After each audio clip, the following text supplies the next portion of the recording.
Everybody doing? We might have a short stream. I'm just gonna be honest. I was gonna do all of this off stream. I really was. Uh, yeah, I might get lost too. I don't think I will. I can't remember. I'm not gonna go through because I honestly can't remember if I did the other side or not. I got it built. I'm just not sure I lit it up. Okay, pucker mode is engaged. If you wanna join in, pucker your butthole until I get to safety.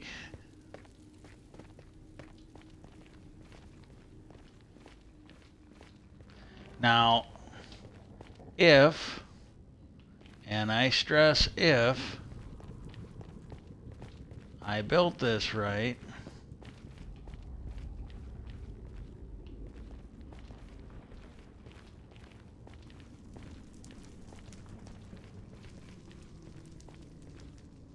oh shit, okay.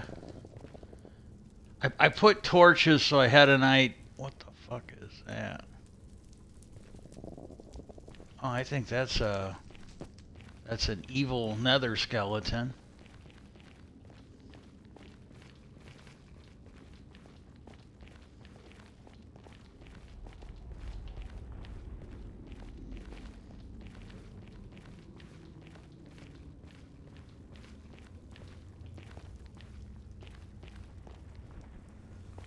Okay. I got it on easy mode. I normally have it on hard or medium, but I uh I got it on easy mode.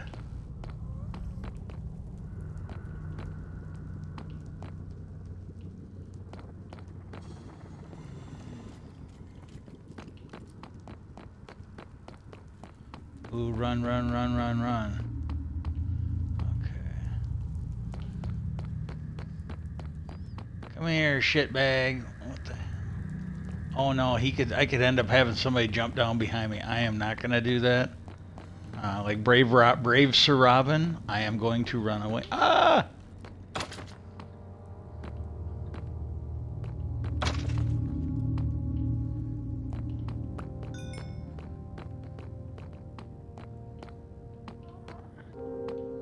You might get to hear some scared screaming as I do this. Uh,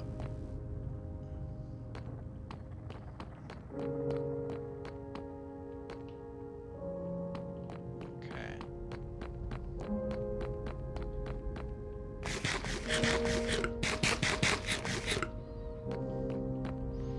Okay, pucker mode re-engaged.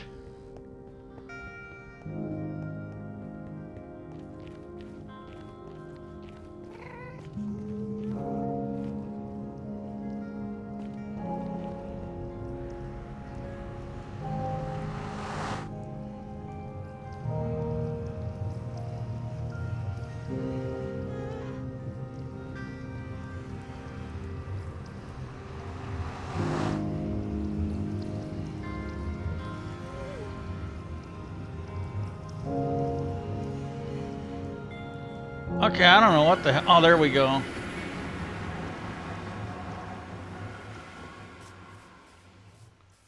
I'm just like, holy shit. Okay, now what I did, I do have my main base working. It still crashed on me while I was there, but I was able to go over. I've got a dripstone lava farm over there, and I was able to make trips. But it ain't like every 5 or 10 minutes. While I was active, I didn't die at all. I didn't crash the game at all. But when I had to sit over there and wait for the lava to fill up, I think it crashed once on me. But what I did was I killed off every villager I didn't absolutely need, and I broke a bunch of the workstations over there. And in one spot, like I said, it's still happening. So I probably got more like this if this is what's causing it. But I was worried that it was the iron golems spawning, and maybe it was because they don't seem to be spawning anymore. I broke enough workstations that I think there's a high enough percentage of my villagers that don't sleep, so I'm not getting iron golems right now. But when I broke all the librarians, as far as I can tell, there should have only been like maybe 15 or 16 workstations. I got like 25 when I broke them all. So I think some of them must have got corrupted or something. I got no fucking idea. And, okay.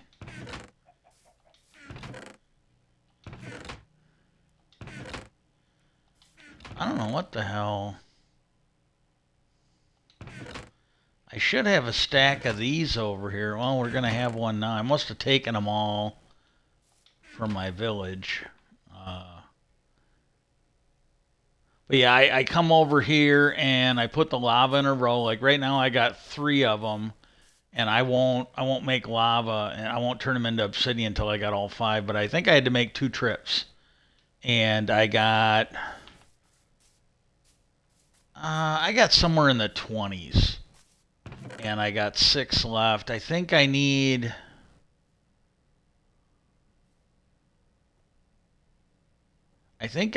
I must have got like 26 or 27 of these. I think I need 20 blocks to make the portals I do. And I found a horse. And I got a shitload of name tags from fishing. What I'm gonna do is I'm gonna avoid. I don't want to do it while streaming because I'm wondering if that is what got Twitter fucking up. Is when Minecraft crashed. So I won't be. At least until I am sure what's causing it, I will not be streaming. And oh, I gotta go back. I might wait until sunset so I can sleep, because I've been in the nether for a while. I got a feeling that even in easy mode, I'm gonna get lambasted by a bunch of them sky rats if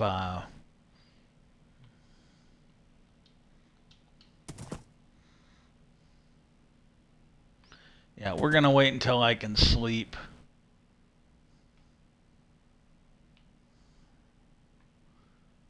Because I don't want to be in between beds if I start getting pelted by the phantoms, or I call them sky rats.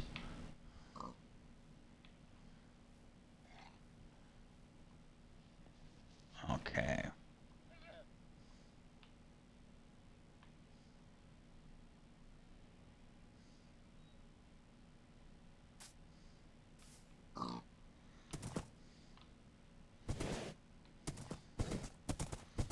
But yeah, when I got over here the last time, there was actually a horse. What I gotta do is I need to make a path that I can take with the horse, because I usually just run over there and jump down into the water. And okay.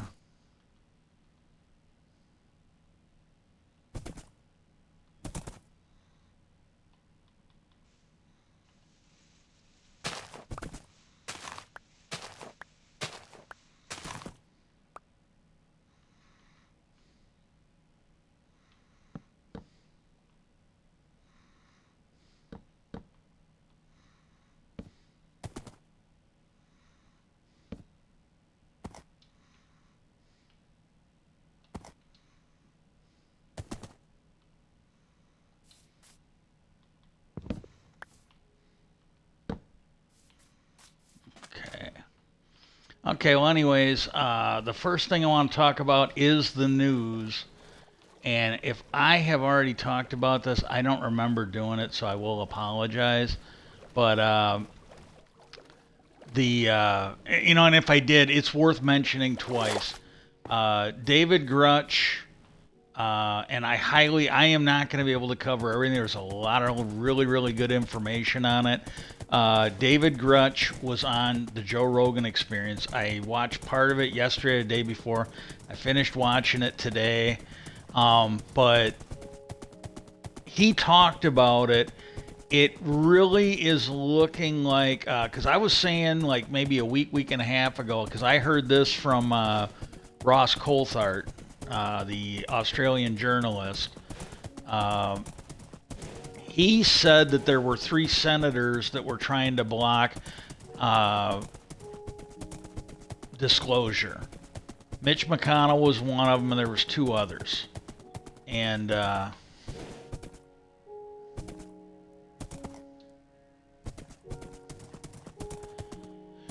talked about that. Well, according to Grutch, it sounds like it's done. I think it was him. It sounds like it's a done deal in the Senate.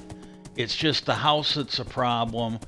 And I might be getting this wrong, but it is my understanding that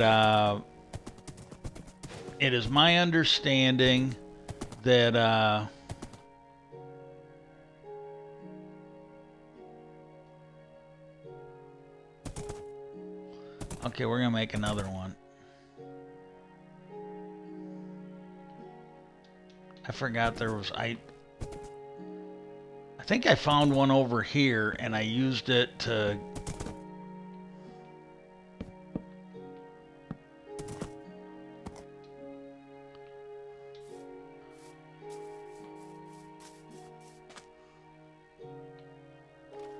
but it sounds like it's a done deal in the Senate, and we just needed to get it past the House. But see, this could be, again, this is one of the call to actions I got.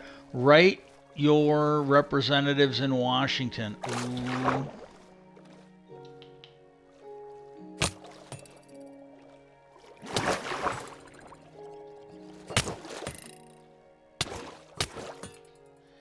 Fuck this.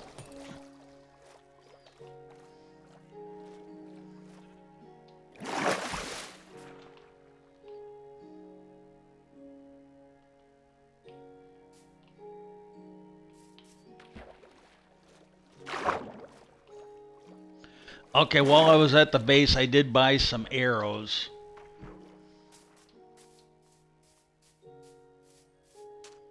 So let's go see if we can take out douchebag number 1. Yeah.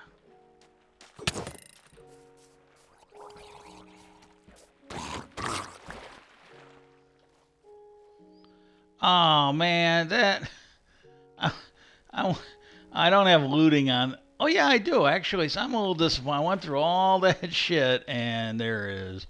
I am not trident worthy today.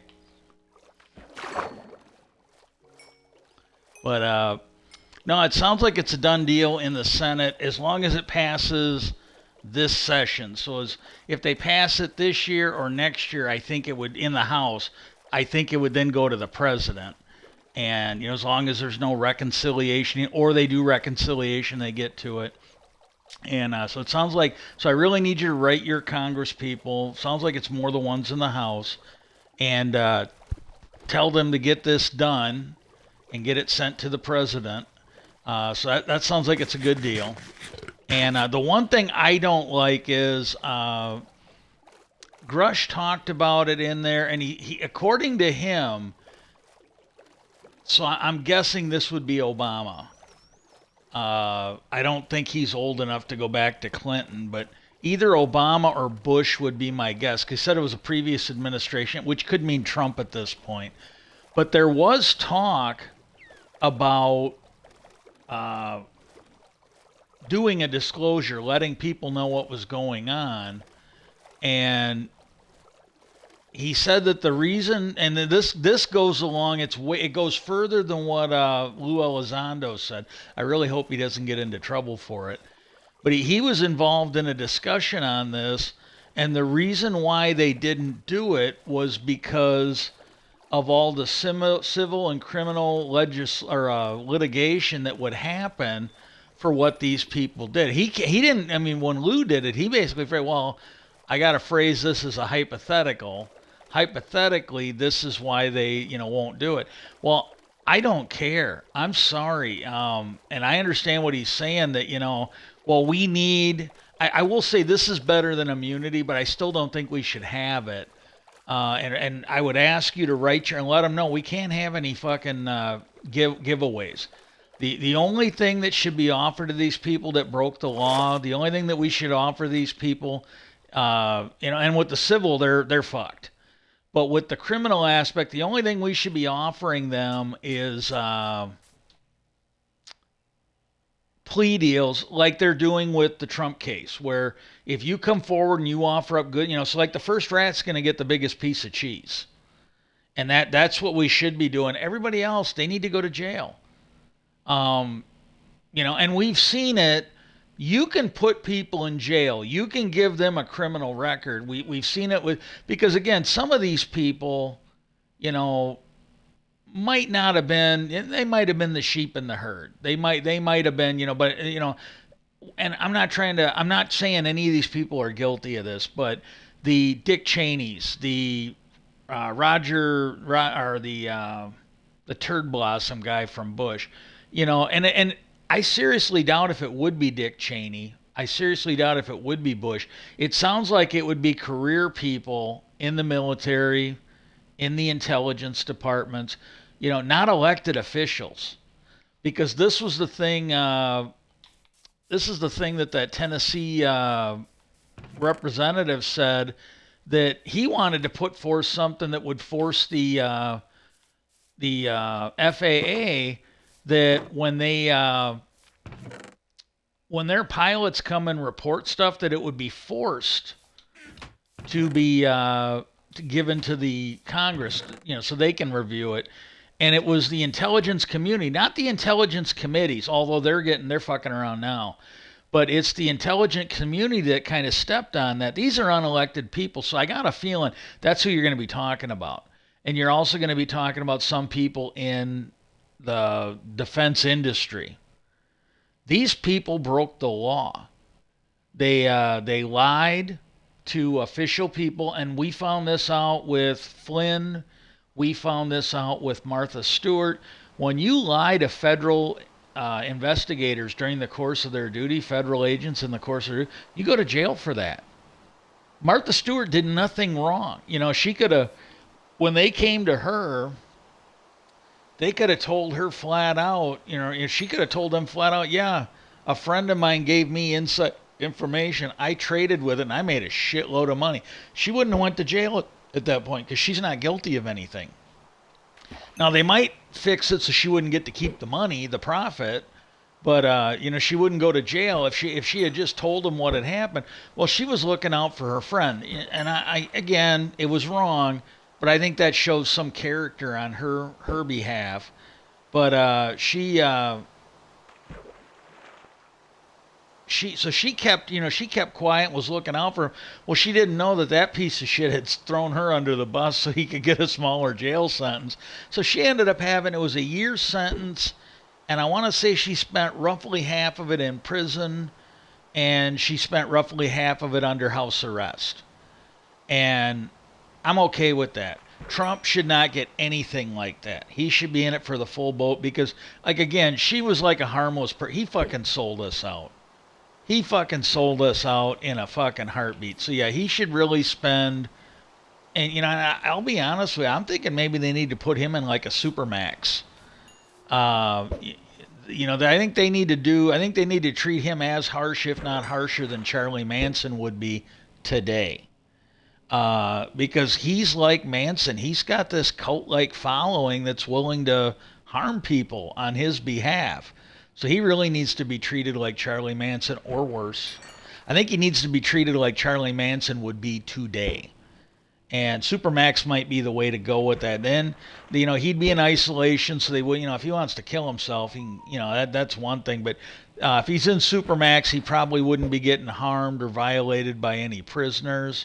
Because, the thing you don't realize is there are some loyal Americans in prison, and they might not like the orange tyrant's loyalty to Russia and China, and they might actually, like he said, they might actually care more about America than him and the Republican Party do right now.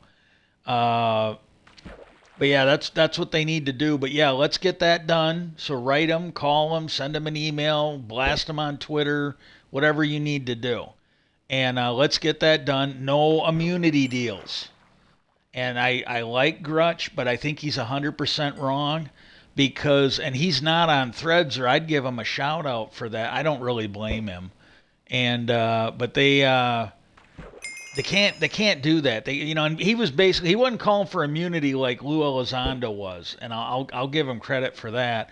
But these people, if they broke the law, they need to be treated like any other fucking criminal, and they need to go to jail. And if it's jail for the rest of their life, whatever the sentences would confer. And there shouldn't be any of this bullshit they did with January 6th where, oh, well, we're just going to give them a little slap on the wrist because, like Susan Collins, we think they learned their fucking lesson. And no, none of that. And for the companies that caused financial damages because they were given unfair treatment by I'm sorry. They can basically take the property from those companies and put it up for auction. Or they can basically take the property, the intellectual property, and they can just basically say like, okay, well that's the government's now, and what we're gonna do is if you win the contract, you will be allowed to make this. I don't care how they do it. I'm not a lawyer, so I'm not even gonna pretend to know the proper way, but they can take that property from them and put it up for an auction and then give the proceeds from it they can give to the people that were harmed. But if some of these companies need to go under, well, because here's the thing, we've learned this with the banks. We keep saying, oh, these banks are too big to fail. They're too big to fail. Well, what happened is after we bailed them out the last time, not one of these wasn't like Enron. None of these fuckers that bankrupted our economy, the world economy, went to jail. They did in Ireland or Iceland. I think Iceland, they actually were able to put those people in jail. Obama had his people look. And when they got done, the Republicans had deregulated the banking so much that there were no criminal charges for bankrupting the economy. And so we're fucked, because there were a lot of people, they were asking Obama, why didn't you put anybody in jail? He goes, I had my people look, and he didn't throw the Republicans under the bus. He absolutely should have. That was a disservice to loyal Americans and honest Americans. But he basically said, what they did isn't illegal. So he goes, there's nothing we can charge them with. And it's because of the deregulation on the banking sector. And this was just in the news. There was one of these off-grid fuckheads. These guys firmly belong on the right with the libertarians and that. Well, they don't believe in regulations. One of these guys built one of his off-grid homes. Well, recent snowfall wiped it out. The whole thing fucking collapsed. It's either sliding snow or the weight of the snow. Yeah, that's because you're building without regulations. Maybe if you were in it when it fucking collapsed, our IQ point for the gene pool of America would go up a couple points. Because you're fucking dragging us down. You really are. And, I don't know. And, but anyways, let's get that done. The other thing is, seriously, write your Congress people. Anybody you vote for, please reach out to them. Tell them that we need assisted suicide legalized. Because I can't work. Nobody in their right mind is going to fucking hire me. Nobody should have to fucking subsidize me. As far as I can tell, my sister is going to basically steal the trust from us because for a year now she should have been given me, because I asked her for it, and according to the trust, she's got no discretion in this. But if you're poor and you can't afford a lawyer, there's a lawyer we've reached out to. We got and thanks for the governor of our state. He put me in touch with a free legal service. Now they claimed if they try to take the house, they will help us stay here. They will help fight for us. But see, for the free stuff, they're not going to help us go get the money she owes us from stealing that trust. So we're fucked on it. If you're poor, you can steal from people. But I don't know what's going to happen, but worst case scenario, we get to stay here for several years until the government steals it or takes it for unpaid taxes.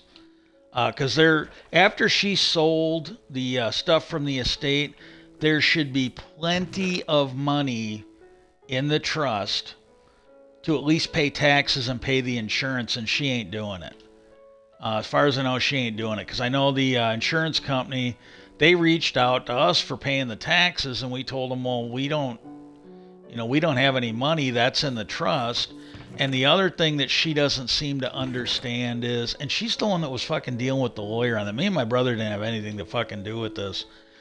100% of what was in the estate went into the trust the minute my mom signed it. So 100% of that, maybe take her house away down the road. If I actually get a good lawyer or I win enough lottery money where I can hire a lawyer, I can maybe go after her house or her and her husband's cabin and get a lien on it, or fucking maybe get the courts to take it away from them, sell it, and give us the money. But 100% of that money from the estate sales, selling all the stuff here, selling the guns, selling my mom's jewelry, unless she pocketed those, and maybe she'll even go to jail for embezzlement. The way that thing is, it's loosely worded, and I'm not sure that would stand up in court, but it's loosely worded that under certain circumstances she is not liable. Well, that doesn't include stealing from the thing or embezzling from it, or because the one lawyer we did talk to, they go, well, she's got to follow the rules of the trust or she's liable. And so, like, that would waive, I think she's already waived any fucking protection she has.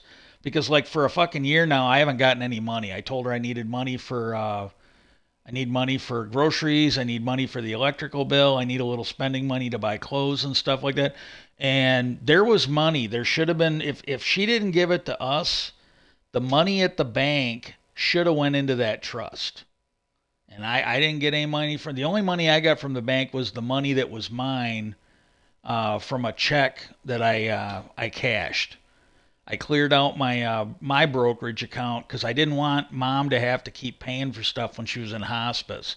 So I got that, and I got a few things that I kind of needed and wanted, and for the most part, that I think is what I've been living off of. I think I might have finally dipped into some of the other money, but paying for the internet, paying for groceries, that paid for a lot of it, paying for my car insurance and whatnot. Well, sooner or later, that money's going to run out. Or maybe she'll find a way to fucking find some lawyer to fucking steal the house from us too, like she stole the money at the bank. My brother really got fucked. He didn't get, this was Edward Jones. He didn't get a fucking dime from them. I don't know if they gave it to my sister or if they just didn't give it to him, but my mom's lawyer said we were all supposed to get a share of that. He didn't get a fucking dime from that. And I think what it is, I think my sister was maybe supposed to get that changed, and I don't think any of it happened before my mom died because he contacted me. She had to go to him. He wasn't looking for her for some reason. And when he called me, I got a hold of him, and he basically said, "You are the beneficiary." And I got to tell you, I would be in a lot better shape if he had, and again, I really don't know, but one way or another, something isn't adding up. Either I was the sole beneficiary, because like I said, he got a hold of me. My sister had to go to him. And from what she told me, he wouldn't talk to her about a fucking thing. So I'm thinking she was not a beneficiary. So if I was the sole beneficiary and he gave any of that to her, he gave about half of it to her. Well, that fucking ripped me off. Or if that wasn't the case, well, then why did my mom's lawyer have the understanding that we'd all be equal partners in that? I don't fucking get it. And that money, if that money is in the trust, well, then it's all in the trust. Even the deputy that was here kind of agreed with that. I go, well, yeah, she's not giving, I got my money from the brokerage house. My brother didn't get anything. And I go, well, here's the thing. If any of that money in the brokerage house is in the trust, well, then it all is. And then she's got to give her money back. My oldest brother would have to give his money back. And you put it in the trust. And again, you pay us. Because that trust says she doesn't have any discretion in that. She just got to hand it over. So she's already violated the trust. And, and then we got a text from my oldest brother, like showing him, like, hey, here's the statement from the brokerage house. And just, my brother's like, the message was sent from my brother's phone to my oldest brother. I'm not getting any of this.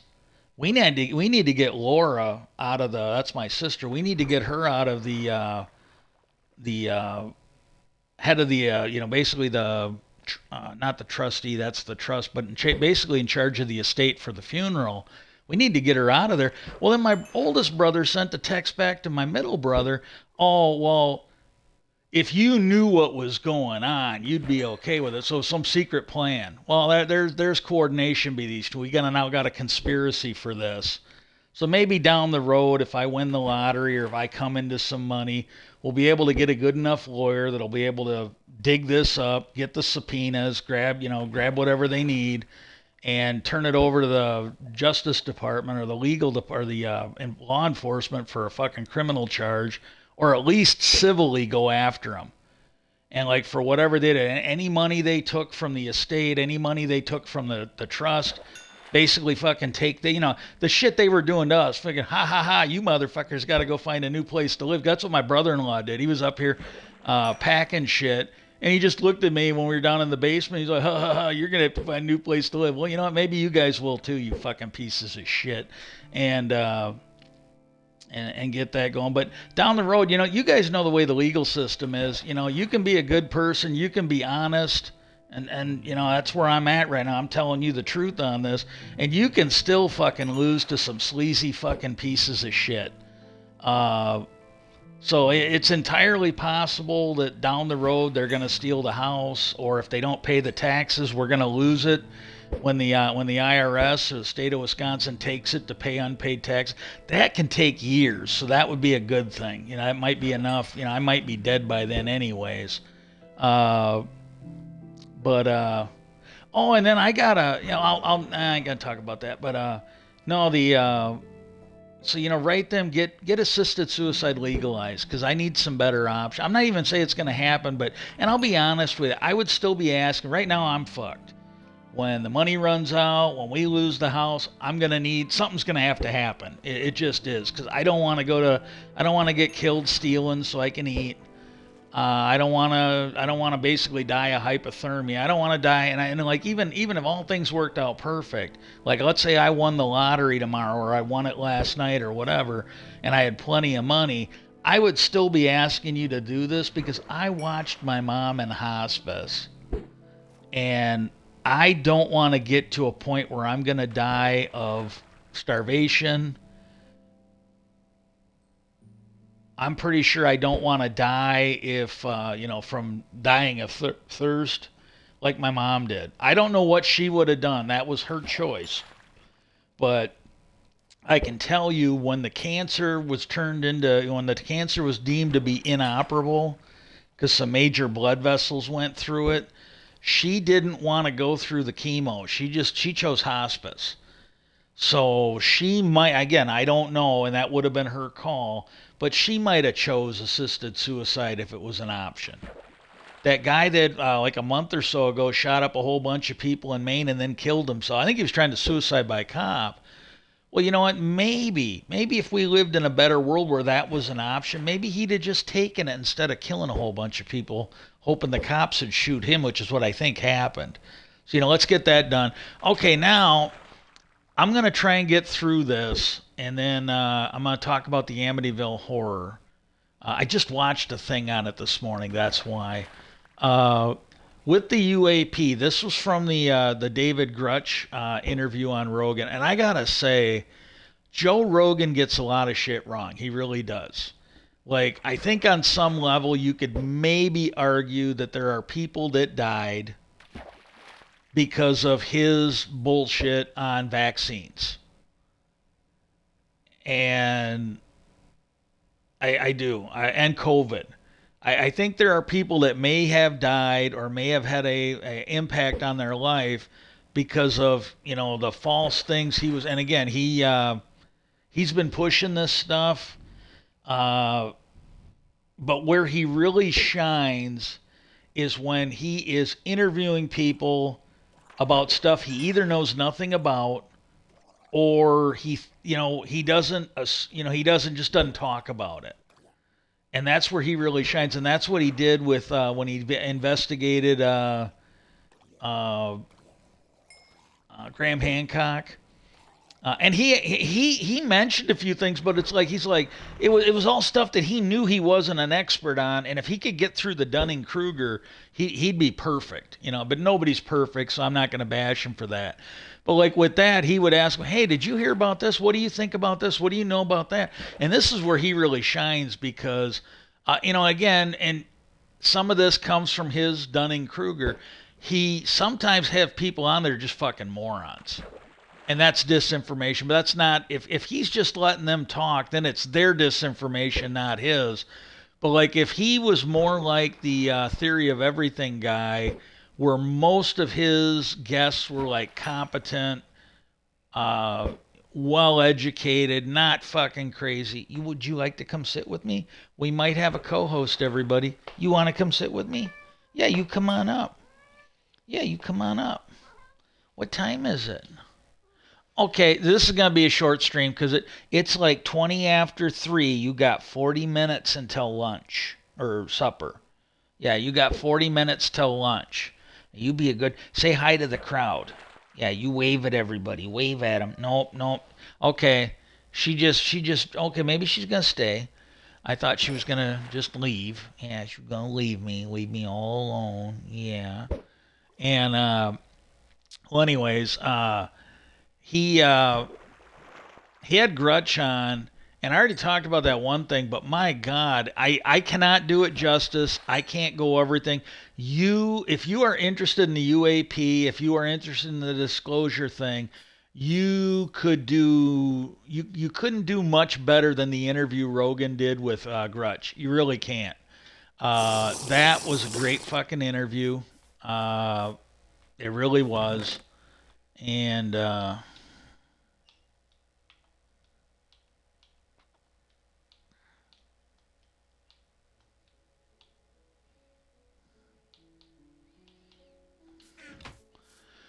But he was talking on there, and one of the things he said, and Joe Rogan, I can't remember exactly what Joe Rogan asked him, but David Grutch made the comment that it was still under investigation, so he couldn't really talk about it too much.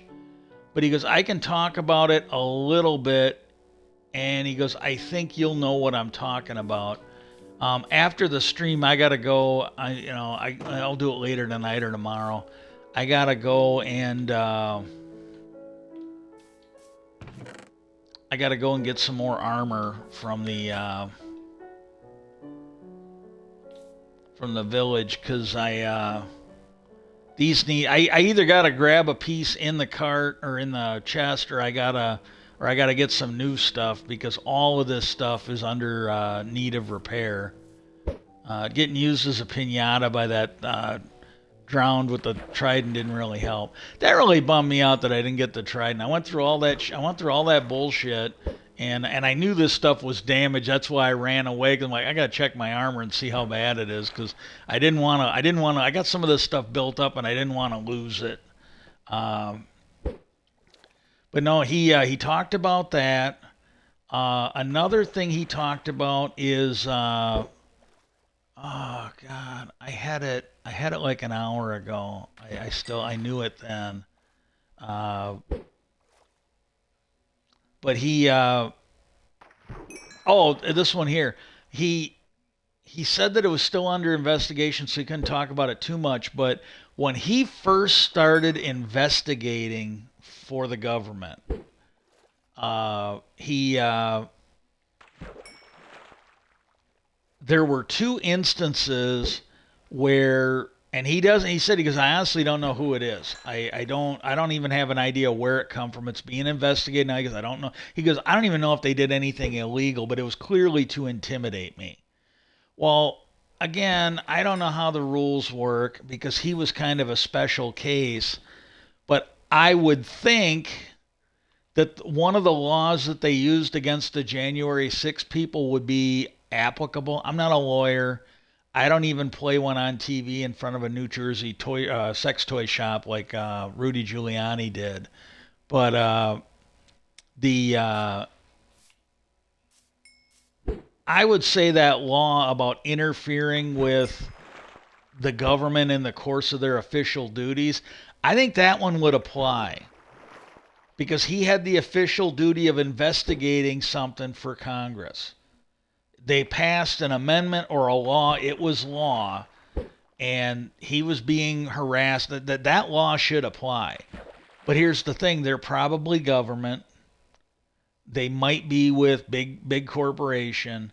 And what we've seen is, especially this Attorney General Garland, they don't really like to prosecute rich white people that are in office. And that was the thing when he got talking about that, and he got talking about them coming after him for his, like, oh, are you mentally ill and blah blah blah, and he got hit from all sides, and he's like, look, he goes, I wasn't hiding anything. He wasn't public. He didn't have any reason to make it. He wasn't like a registered sex offender where he had to go put it on a fucking registry, but he got treated for PTSD, which, God, I want to say it's at least half of the people that come back from military duty have it. And there's a lot of other, like, police, medical people. During COVID especially, there were people in the medical industry that were getting it. And he got help. And this was before he got his security clearance to investigate this. So they knew about his PTSD and they cleared him. They knew about it. They investigated. They did a whole background check on him. They cleared him for duty with his security clearance. But he got attacked. And the thing, I kind of reached out on Threads, and Joe Rogan, and I'm not saying I blame him, but Joe Rogan has, and I think he admitted to David Grutch. I saw a clip of it on YouTube, and then that's what made me want to watch the video. But he said that he doesn't really listen to feedback because he said there's a certain amount of it that's just going to depress you. And I'm not saying I blame him a bit, but the thing is, he, so he ain't going to see what I commented on. And I basically said, I won't say anything behind your back that I won't say to your face, unless you are a nice person. And if I'm being insulting, I'll say it to your face or I won't say it at all. I mean, I might say it behind your back, but in anything I'm going to pull any punches on when I see you. I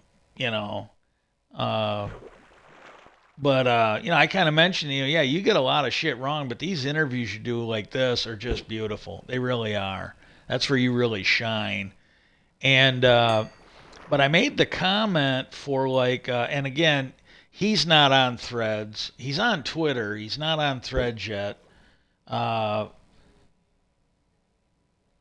I couldn't reach out directly to Ross Coulthart, but I mentioned News Nation. I tagged them in.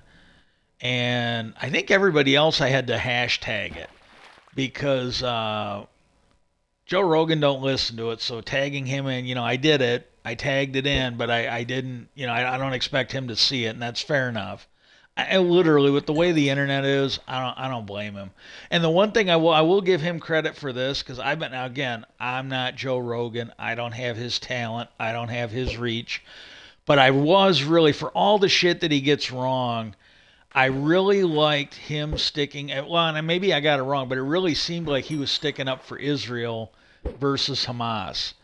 And hey, if you got the popularity, if you got the reach, let's start using it for good. Instead of getting people killed over some COVID bullshit, hey, reach out and let people know what's really going on and help some people that way. Man, last couple fishing streams, I have not gotten a mending, and I lost all that shit. I desperately need a mending book. Daddy needs a sword of wounding. And,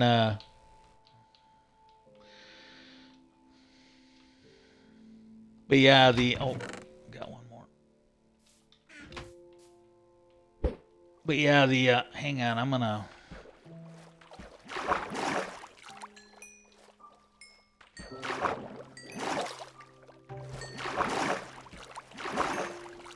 Hey, don't laugh. I need all the help I can get right now. I'm rebuilding. I am the $6 million Minecraft player. We can rebuild. It'll be stronger than it was before. This is something, maybe I'll do this, because we got the spyglass. maybe I did not feel like doing it this past year, but I usually put in some insane fucking request around April Fool's Day, like the one. The one, the one year, and they go, oh yeah, that sounds like I did get a response, and they haven't done it, but I put in there, I go, hey, when natural iron golems are hit by lightning, they should spaz out and attack anything randomly around them at twice the damage, half the defense. Their eyes should glow. They should be shooting sparks, and they should yell, "I am Iron Man." and that was one. I think one year, this one they took down. The other one I think stayed, but this is the only one I know of that they took it down because I went looking for it like a month later to see, and it was gone. But I was asking them to give meat when you killed cats and dogs. I was asking for them to give you meat and use it as an ingredient for Chinese and Korean food items on the menu, and they took that one down. And I don't blame. I wasn't mad a bit, but I was really hoping they'd leave that one up there. Uh, but yeah, the I am not socially correct. I'm not. Yeah, I'm socially incorrect, or I don't know what the term is. Hang on, I just don't know what the term is. But oh my God, but, he got talking about that. And the other thing that they were talking about was go watch the interview. But I mean, there was a whole bunch. I was trying to remember three or four of them. And this was the other one he talked about. Uh, he was real careful, like when he was talking about stuff. And there was one thing you need to go watch the interview because I do not want to misquote him. I don't want to fuck things up. But he was talking about something that somebody had put in a book. And I can't remember what that was, but it was you're going to want to go check it out. But he goes, "Well, yeah, he goes, I can talk about this because so and so, I think it was Jack Valet, somebody put it in their book.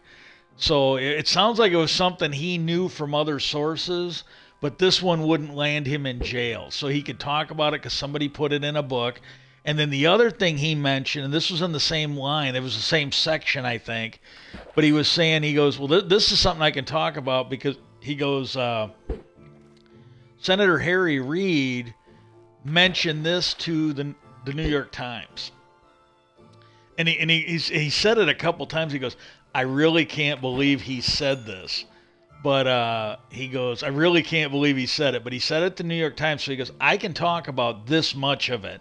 And he said that somebody, and then he stopped and he goes, I really can't believe he mentioned the name, but he did. He told the New York Times that I think it was Lockheed Martin had recovered stuff from UFOs. This is the first I remember hearing about this. But he told the New York Times that for the last 10 years, we have known that Lockheed Martin has recovered materials from UFOs. And he was trying to work out a deal where the ATIP program could get access to that. And he was talking about that. He was talking about Harry Reid trying to get it into one of the most secure God, I can't remember. It's the name they use in classification for some of these. There's a name for it. And it's very specific, compartmentalized projects, and I can't remember the name. Let me see if I can look it up. Give me a second. Uh,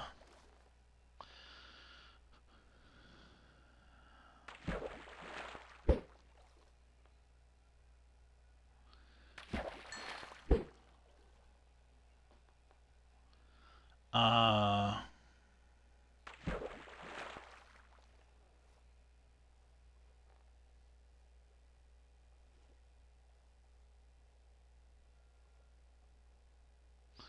okay, I don't know if this is true or not.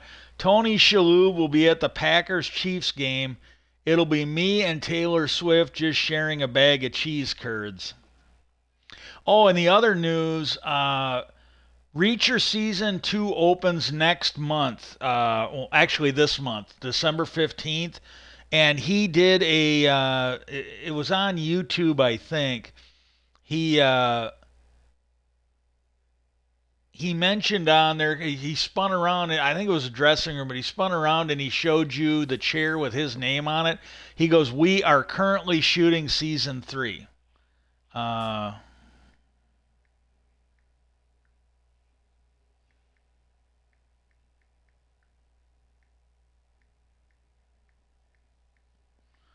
I don't know if this is going to do it. I'm typing in UFO secret programs.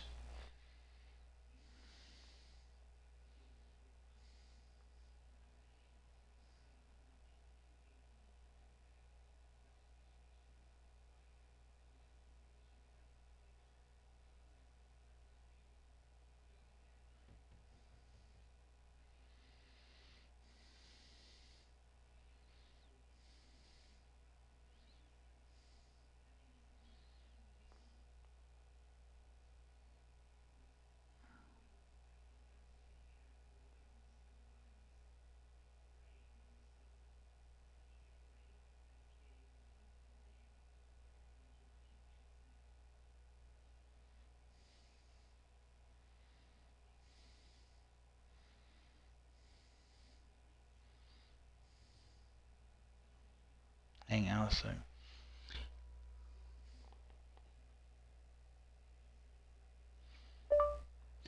UFO compartmentalized programs designation.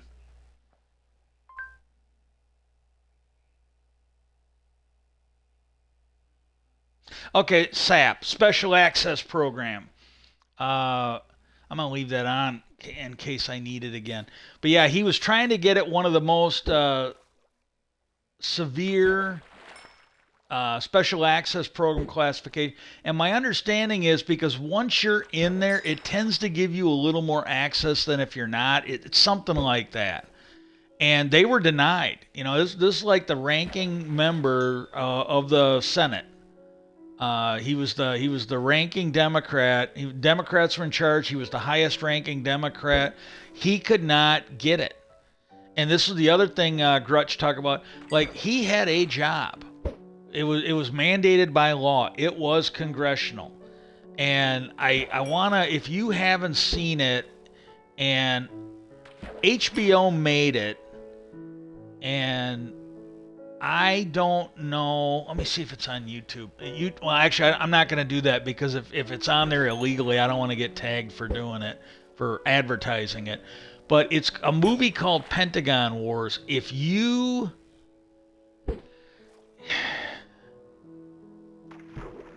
I don't know for sure, but if you have access to whatever the online version of HBO is, uh, it might be on there. I know when I had Showtime years ago, as far as I know, it was made for Showtime, but they did these rescuers stories of courage show. It was, I think they did three. I'm gonna call them like a featurette or a movie. There were like 2 episodes of each one, and they showed them like when you tuned in on Monday, they showed you two things. It was listed as one, but they had two stories in there, and it was basically like at the time they didn't have it, but like when they started doing like The Sopranos and Game of Thrones, each one was like an episode of that, and so like you've got like a mini movie, and then what they do is they give you two stories, so it was like it was a long movie, it was long for a movie. But what they would do is they'd give you two stories, and like a rescuer stories of courage, and one of them I think was called like Two Women. And the first one, it was the girl who played Sarah Connor in the first Terminator movie, and then one of the later movies. She was running a boarding school or a finishing school in like Belgium or something like that. And what it was, I think that's the one where she was running the school, and she was basically robbing Peter to pay Paul. And if Germany ever talked to Belgium, she'd have likely been executed or at least put in jail, because Germany thought she had X number of people. Belgium thought she had a different number. It was kind of like Trump's financing to get his loans. He was telling the government one number, he was telling the banks another number. And what she was doing is she was doing that because she had a lot of Jewish kids there. They couldn't take their kids with them, or didn't want to take their kids with them, so they left them with her. Well, they fled. And some of the younger ones were not really a problem. Every now and then she'd get one of these proud, it's kind of like the people on the far left now, There really is, where they wanted to stand on principle. They didn't want to do the right thing. And, they couldn't wear their, whatever those, I think it's a yarmulke or what are those hats that the Jewish people wear. They couldn't wear them. And I don't understand this, and I'm honestly not making fun of it any more than I have to, but there was certain items of clothing like the hat, and I'm not saying this is what it is, but it makes me think of when you hear people like Bill Maher talk about the magic underpants that some of the Mormons wear. But there were certain things they had to wear, and they were wearing them under their clothes. And she's like freaking out. She's like, my God, if you get caught with that, if another kid sees you and reports you, you could get everybody killed. And she finally had to tell one or two of them, look, you either have to straighten up or you have to leave. It's that simple. And, they couldn't eat their, they couldn't be like that fucking whining ass QAnon shaman.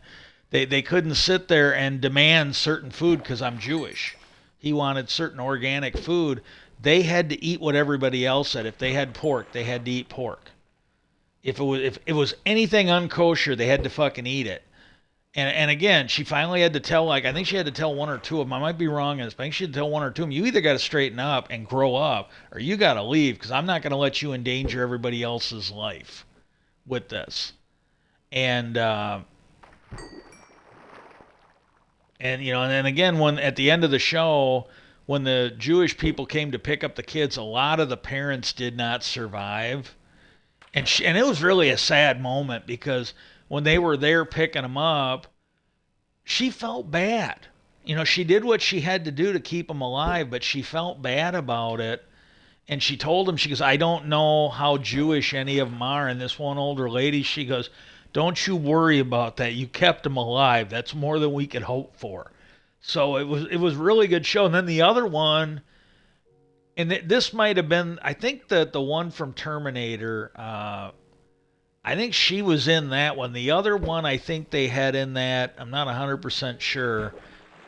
She ran, it would be the equivalent of like a bed and breakfast or something like that. Or she did something. And again, it was not in Germany. It was in one of the conquered provinces or one of the conquered countries that Germany had taken over. Well, she was hiding Jews on her property. Whenever they knew the Germans were coming, they hid underground. And I can't remember. I think they might have stayed there, and they rarely came out, but they were underground. But they would sometimes have to put the fires out because you could see it from a distance. Hang on.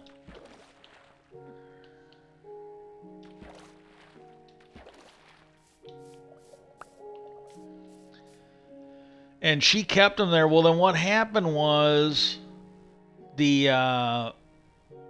local cop, the constable, it was like a constable. It was really kind of a small area. He called her to her office, and she was a little worried that she was in trouble. And he started talking to her, and he goes, hey, I got an idea if you'd be interested. He goes, I now have the authority to... I can't remember what the title was, but he could basically appoint someone like as the fire watch or something like that. And you got to think, this is back when even like landline phones were a rarity. Not a lot of people had them. And he basically had the authority to give somebody a phone. And then what it was is they would have the responsibility, like if there was a fire or trouble, it'd be like the head of a neighborhood watch type thing. They would have the authority, and then with the phone, the ability to contact the police or the fire department or whatever. And she's like, well, I don't know about that. He goes, well, he goes, think about it. He goes, we'll put a phone in. If there's ever a problem, you can contact us. And this is why he had to wait and know he could trust her. And he goes, and hypothetically, if there's ever a time where the phone rings once and it doesn't ring anymore, maybe that means the Germans are on their way for a surprise inspection. Then, she got it. She fucking got it. He was basically trying to help her. So he could, it was a way he could give her like advanced warning, because they usually stopped in with him first.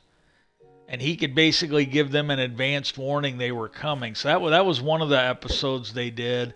And I can't remember what the other story was, but there was one they did where it had, I think Daryl Hannah was in that one.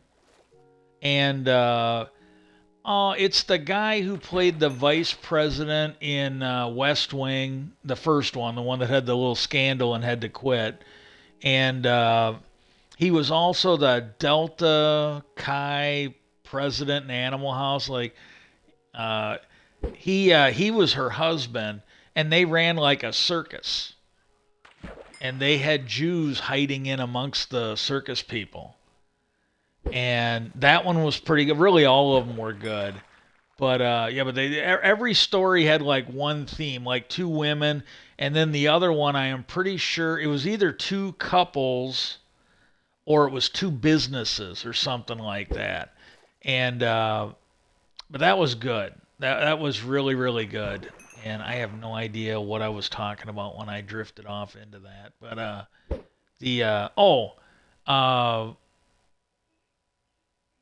let's get back to the UFO stuff.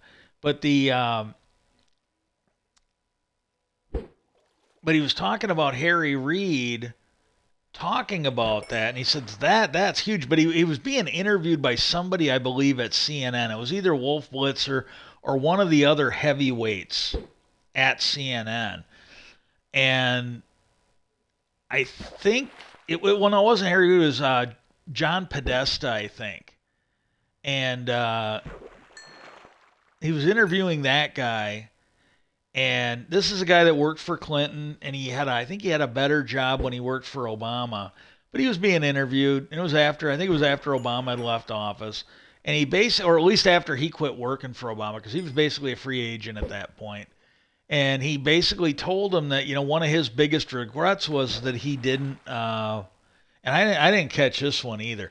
I have caught stuff with Podesta where he has talked about wanting to come clean on UFOs and whatnot. This interview, and this is the thing, he goes, this is one he did.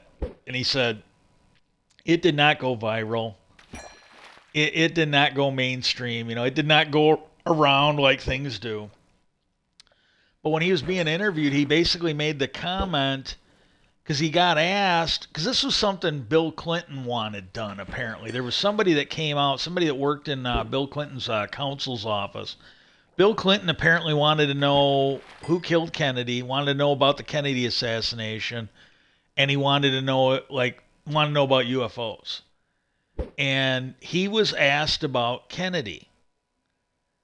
And he basically said, he goes, I never really focused on that. And then he said something along, and I might not have the order right, but he basically said that he really wasn't interested in the Kennedy thing. And somewhere after that, if I'm not mistaken, he somewhere mentioned that he had seen the UFO file and that we had bigger things to worry about than who killed Kennedy.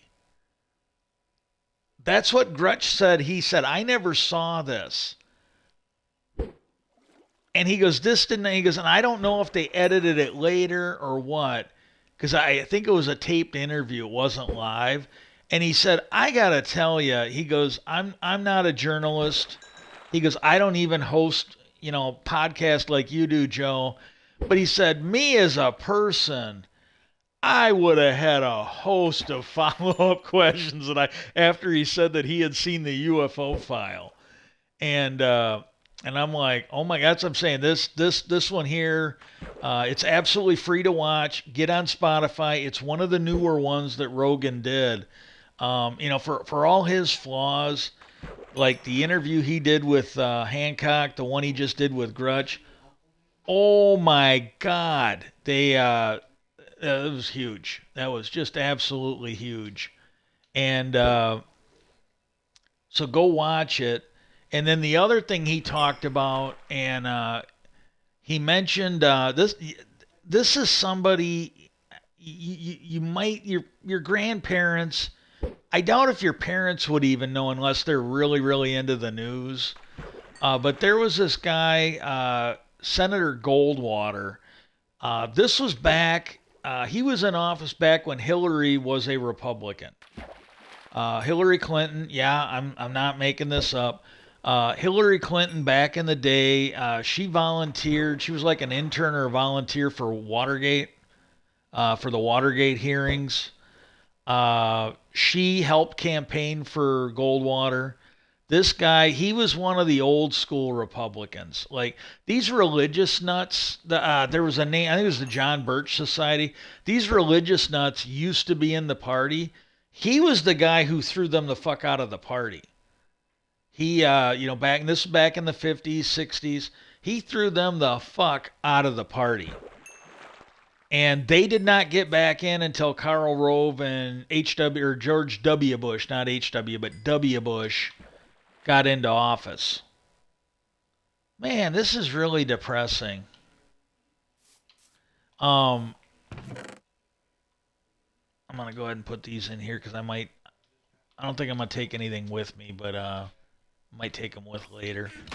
And but he talked about, and this story I've heard before. I think I actually saw a clip, and he was talking about a friend of his who put a clip together. Maybe I saw his friend's clip, I don't know, but I am pretty sure I actually saw a video of him talking about it.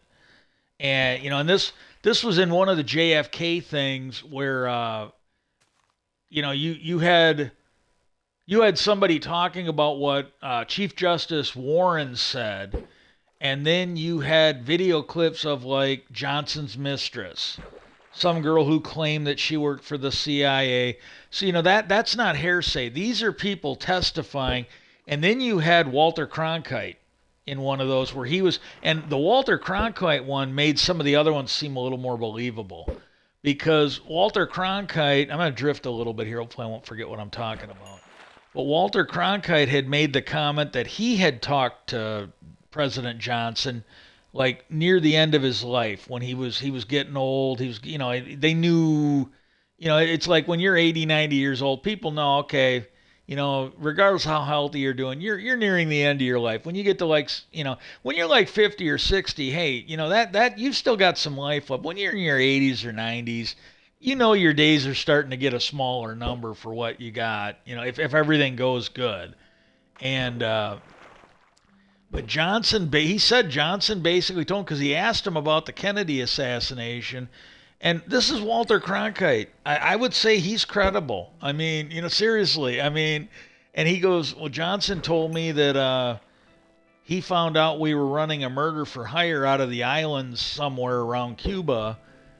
And he goes, and I think I've already said too much about this or something like that. And he just sort of clammed up, which made, Johnson's mistress saying, well, Johnson told me that he got mad, I guess, when she said, well, they're saying you were involved in it. And he said, look, I know everybody that was involved, but he goes, I wasn't involved in it. And then he stormed off. He was mad.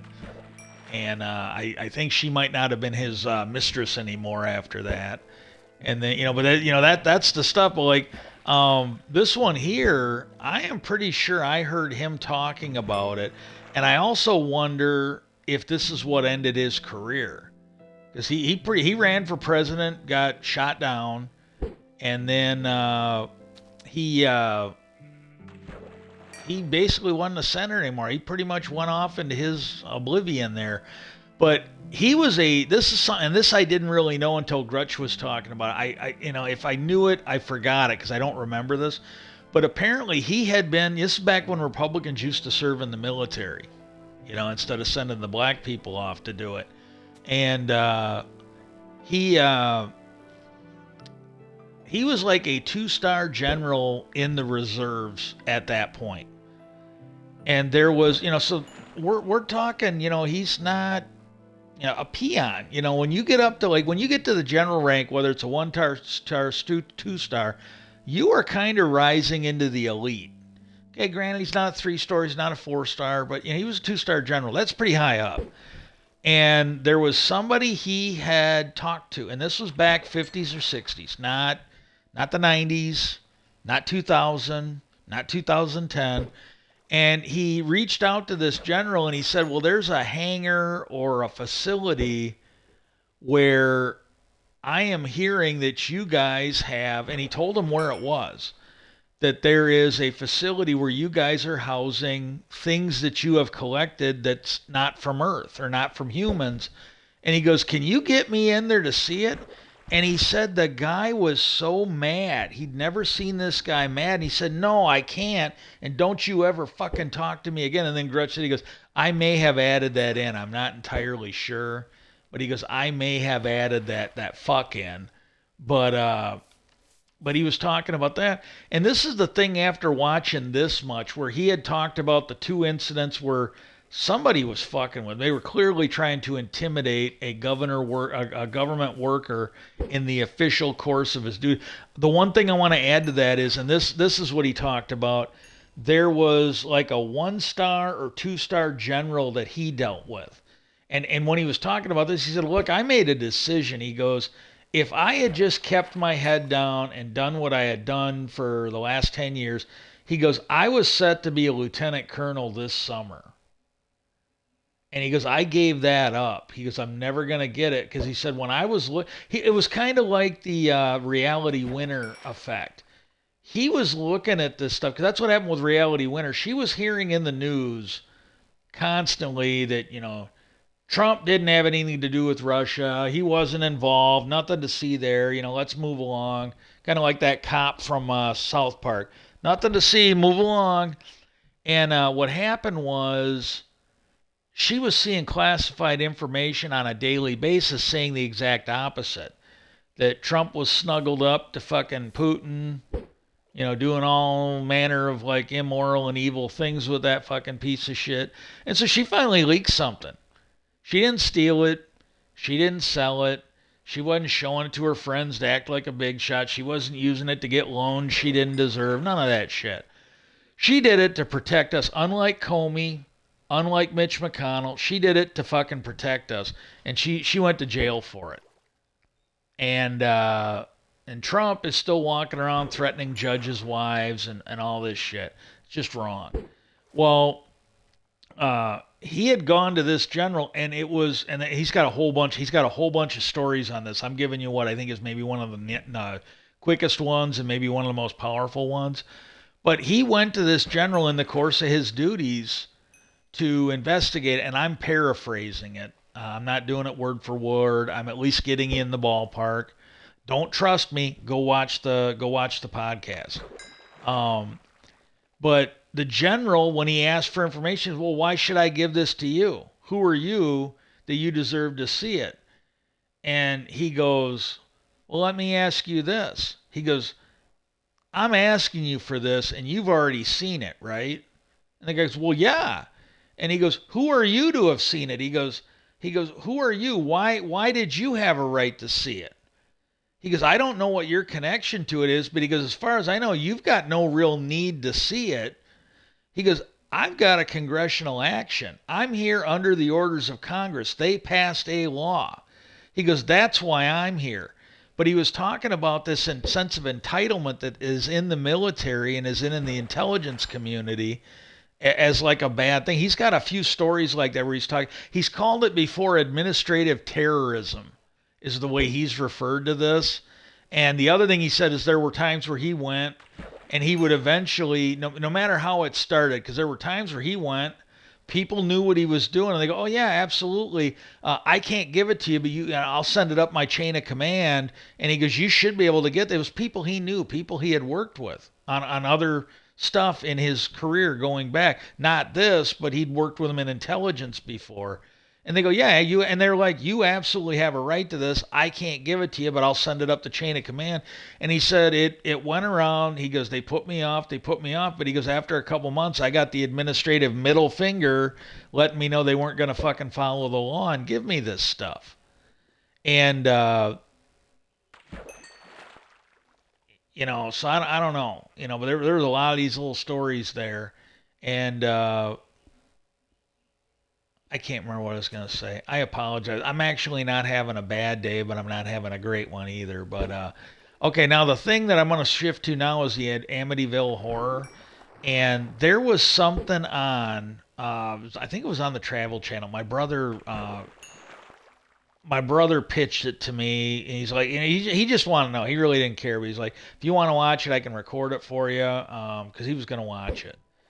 And I told him, I go, well, yeah, because that's something, again, that if I had to choose between that and UFOs, I'd probably choose the UFOs.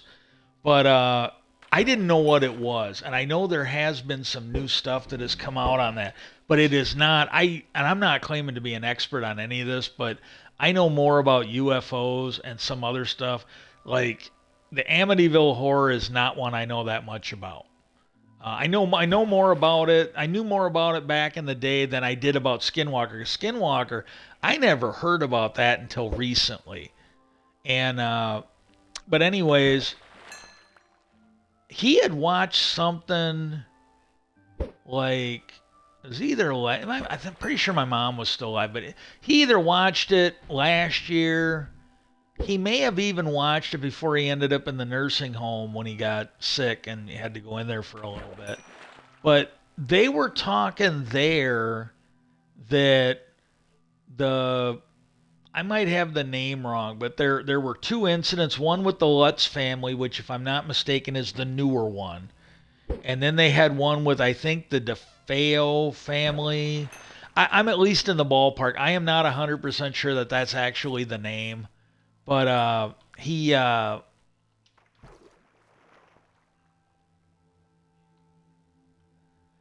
the hang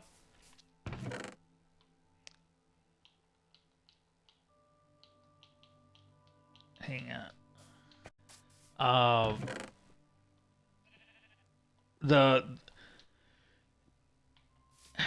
I don't know how much you know, but I'm gonna treat this like I have an audience, and if this actually gets a few views, let's just say 5 people watch this on Twitter, and 5 people watch this, or 10 people watch this on YouTube. There's going to be a whole host of you that probably know a lot more than me about this, but I need something to talk about, and this was interesting to me. With the DeFeo family, there was a father, a mother, and I think 2 daughters and 2 sons.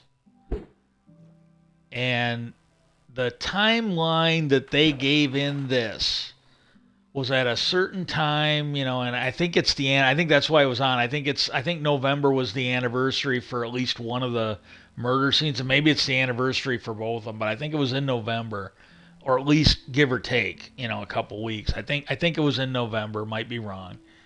And he killed the parents. He went and killed the parents.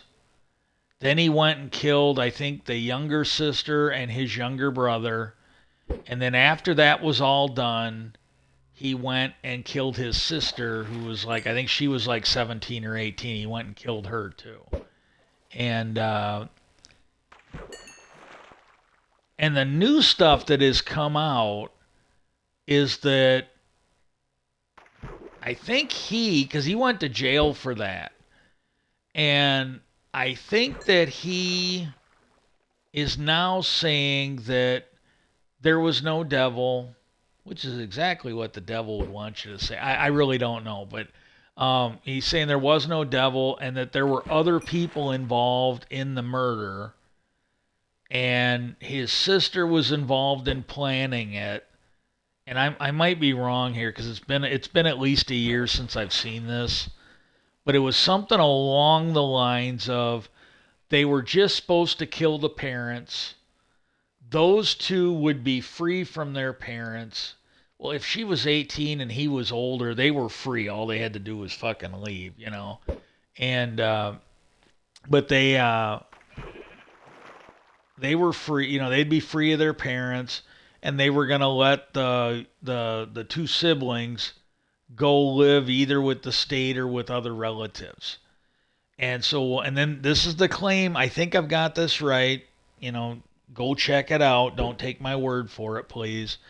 But if I'm not mistaken, when he was killing the parents, she went and killed the kids. And then it sounds like because they were gonna live together. They're gonna not that way, but those two were gonna walk off in the sunlight to their freedom when their parents died. And the I think he killed her when he found out she had killed their siblings. And he was saying there's other people involved, and I really don't know. But this one here, either they weren't talking about it or this was made because I think that was like a recent announcement. And the only thing I'm gonna say is because I'm like because I that was the most recent thing I had seen, and it's like, oh well, yeah, well then this is probably all bullshit, right? And my understanding from watching this, and hey, if they were lying to me, then I'm lying to you, but I'm not doing it on purpose. Uh, the the way they were talking, this would have been during the first family there, the DeFeo. There was a priest that came in. Now it was not an exorcism because that would be on. I don't think you do exorcisms on buildings. You do them on people. Well, he came in to bless the house or something like that, and he I think there was something about flies there, like a swarm of flies, and I think the police encountered that. And again, I'm not taking sides. I really don't know, but even if they didn't put it in the official report, and this was another one of the Lorraine, the Warrens that I think they investigated this. Well, they investigated.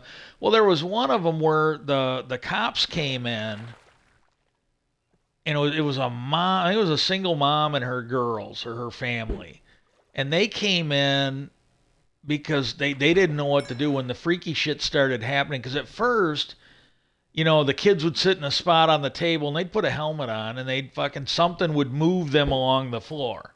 And it was all harmless, so they went along with it. Well, then when things went violent, they called the cops.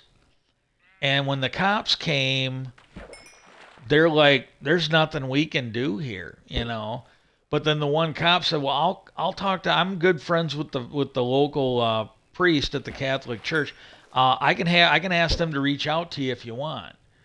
And they're like, "Yeah, that'd be great." Well, this might have been the same thing. Maybe the cops didn't officially put it in the report because like the same thing with UFOs, they don't want to put that in writing because then they look like they're nuts. They just do.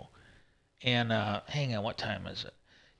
Hey, I'm gonna finish this. I'm gonna go. Give me a second. I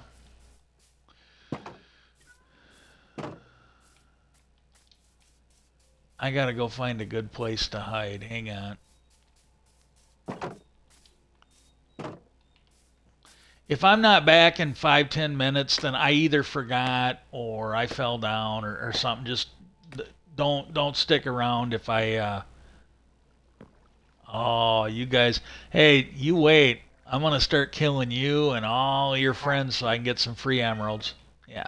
Okay, I'm gonna go. I'll be back as quick as I can.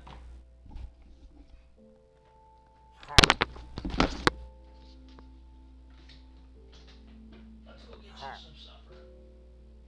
Yeah, let's go get you some supper. Oh,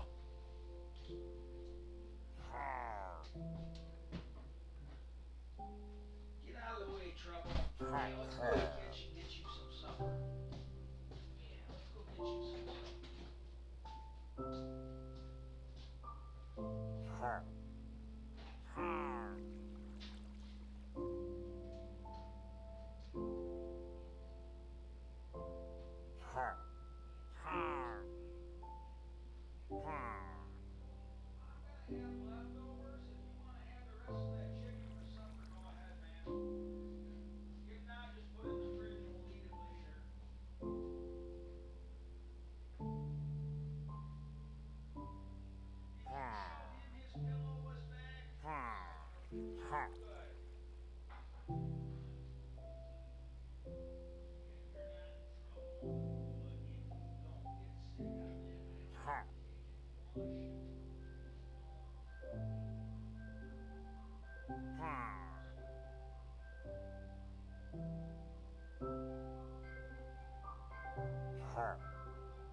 Okay. So, if I can remember where I left off at, uh, the uh,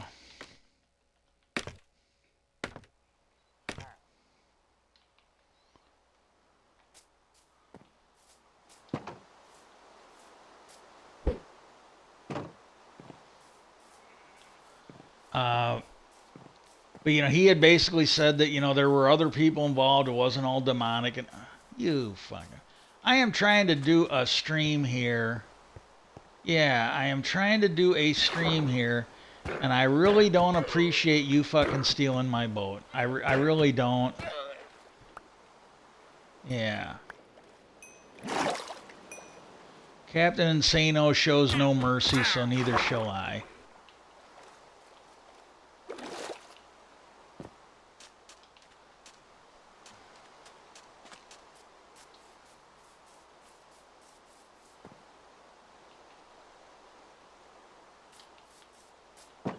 Well, anyways, well, the thing I will say, and this just, in general, without getting into the specifics, well, I'll hopefully do in a minute, but, he came out and did that. Well, it sounds like it was a recent thing. Well, he could have been facing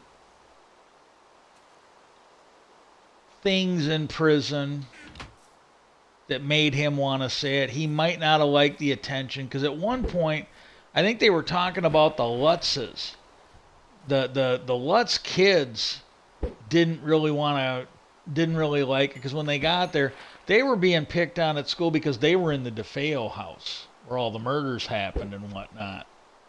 And so, I don't know. I literally don't know. And but when I saw that, I was thinking, well, maybe there was just nothing here, But the thing that got me was some of the claims they were making, and to me, if this was bogus, the police department would have probably said something. The officers would have definitely said something. Even if they didn't put it in the report, because, well, the police experienced this and the police experienced that.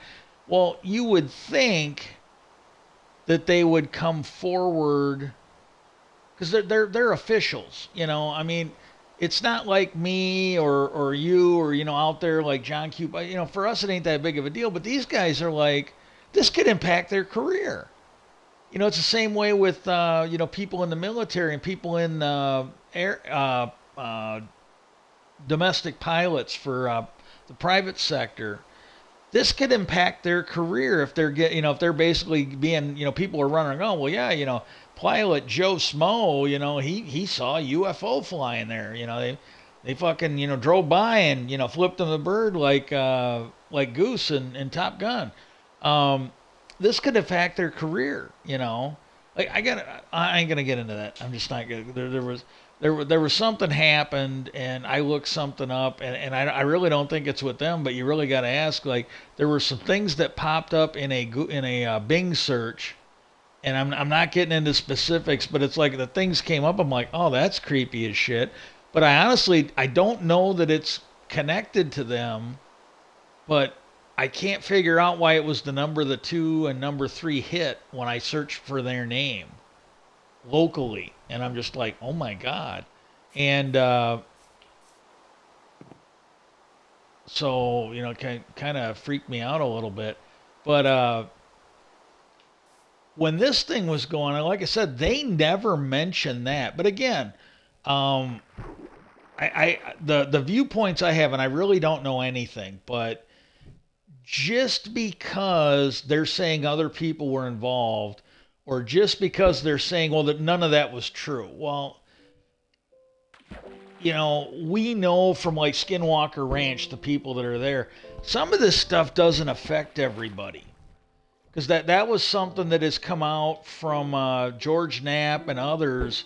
Like George Knapp, he has really wanted to experience something, and he's never experienced anything. But he's saying that he picked up a hitchhiker and it went back and his wife got affected. And my understanding is Brandon Fugel, the guy who owns it, he's never really been affected by anything. But I guess his well, they're married now. But I guess when it was his girlfriend and now that she's his wife, she's been impacted by stuff that they think is from the ranch. And so, it could very well be that he didn't see anything. He wasn't affected by it. Or, hey, if he was possessed, he might not remember anything that happened.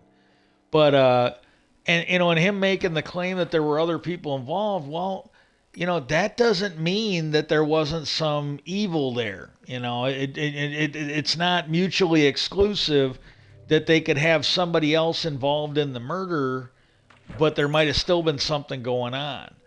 And this was something Grutch said in his interview with Joe Rogan, and I think it was Jacques Vallée. He's a French UFO guy. I think he's actually a scientist.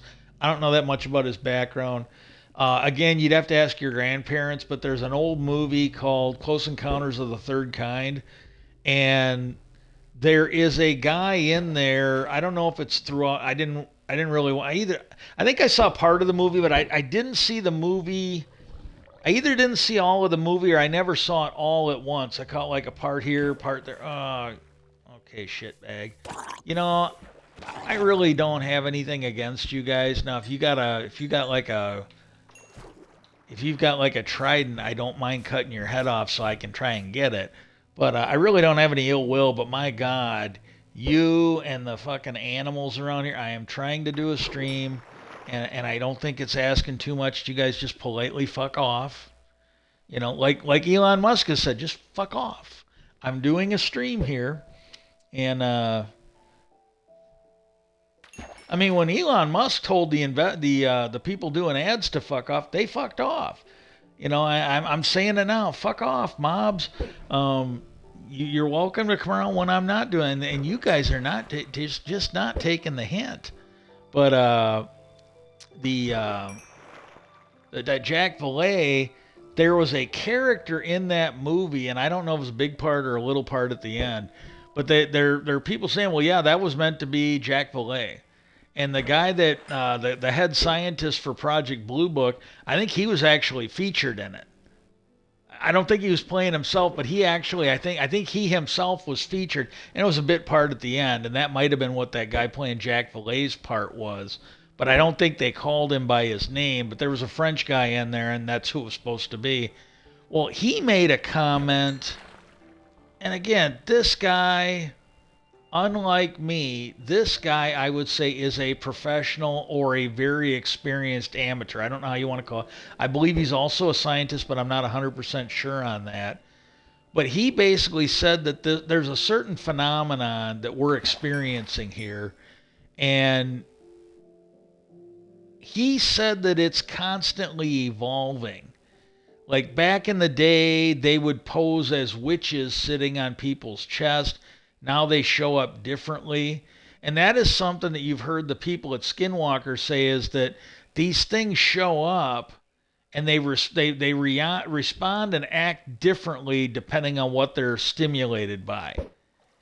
And so like when you've got these people that are in these haunted houses, they might be responding to them a certain way and not responding to others. Like there have been people that have lived there before and after, they never had a problem. But yet the right people show up and now these things are active. And we've seen it at Skinwalker where the people that are there are making the claim that, some people are just not really affected by anything there.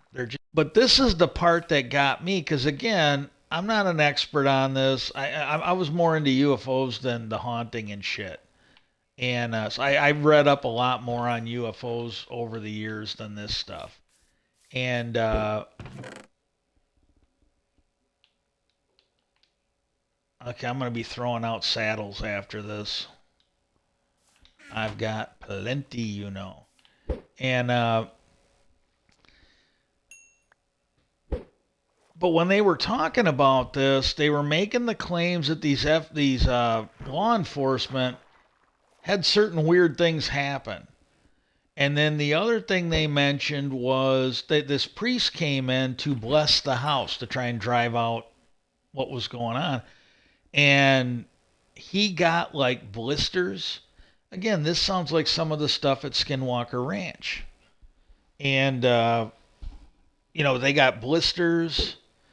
Uh, he had stuff. And here's my thing. I don't think that, and again, as a general rule, I think I'm right. There's always exceptions to every rule. I really don't know. But generally speaking, my understanding from watching this stuff is that the Catholic Church does not want to brag about this stuff. And some of it is movies based on actual events. Some of it is documentaries by people that were involved and what. Because like these guys from BuzzFeed, they like I can't think of the two guys' name. You had the little short guy that was a true believer. He was the Mulder, and then you had the tall, skinny guy that was the Scully. And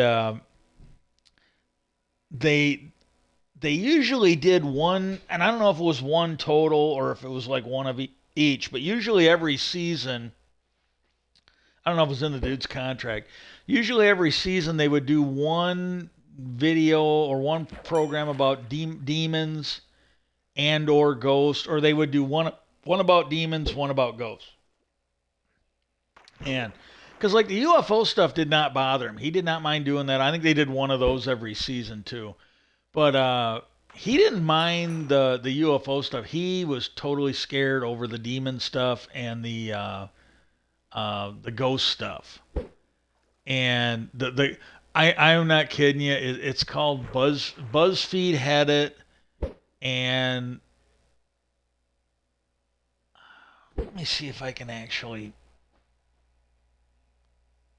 I'm gonna catch this fish and I'm gonna set this down for a minute. Uh,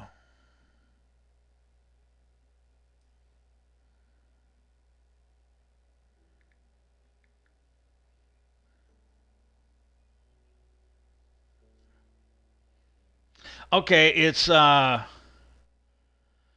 want to look for BuzzFeed Unsolved. There's 8 seasons of it, but some of it you can find on YouTube. I did a Google search. They're talking about it being on Hulu, and I think it's on Prime as well. But you can watch. I've watched a lot of them on YouTube. I think they were actually from BuzzFeed. But BuzzFeed Unsolved as you want. Some of them are on crime. Some of them are on ghost stories. Some of them are on demonology. And like they did one, and again, if you're not into the UFOs, you can maybe go check this one out. But there was one that they were talking about. It was the BuzzFeed Unsolved True Crime, and the Elliot Ness, the guy from the movie The Untouchables, the guy that went, fucking mano a mano against Al Capone. After he left the FBI, and I don't know when that is, he became. I don't remember exactly what his title was, but he was working for the city. And if I can't remember the title. And again, I'm not sure I'm giving you the exact story, but I'm at least getting you in the right ballpark.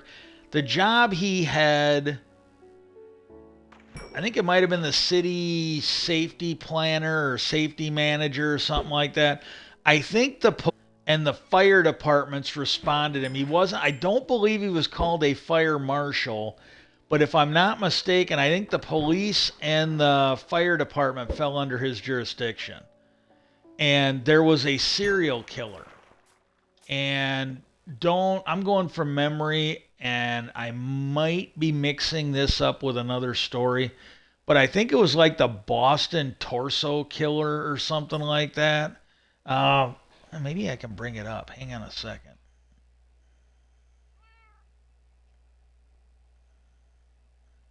Yeah, here's a humorous take on unsolved crimes, hauntings, and historical mysteries as a conspiracy theorist tries to convince his skeptical friend that evidence isn't always what it appears to be.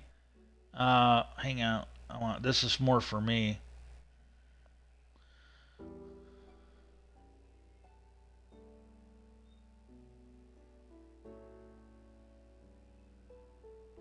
Oh, okay. If you find these guys interesting, the question is people ask, did Shane and Ryan quit BuzzFeed Unsolved? What viewers don't know is these two iconic paranormal investigators left BuzzFeed in 2019 to create their own brand. In 2020, Ryan and Shane signed a contract to finish season 12 of BuzzFeed Unsolved Supernatural, working on content for their new YouTube channel, Watcher. And I might go check that out when I get done, or I'll try and leave this up. Uh,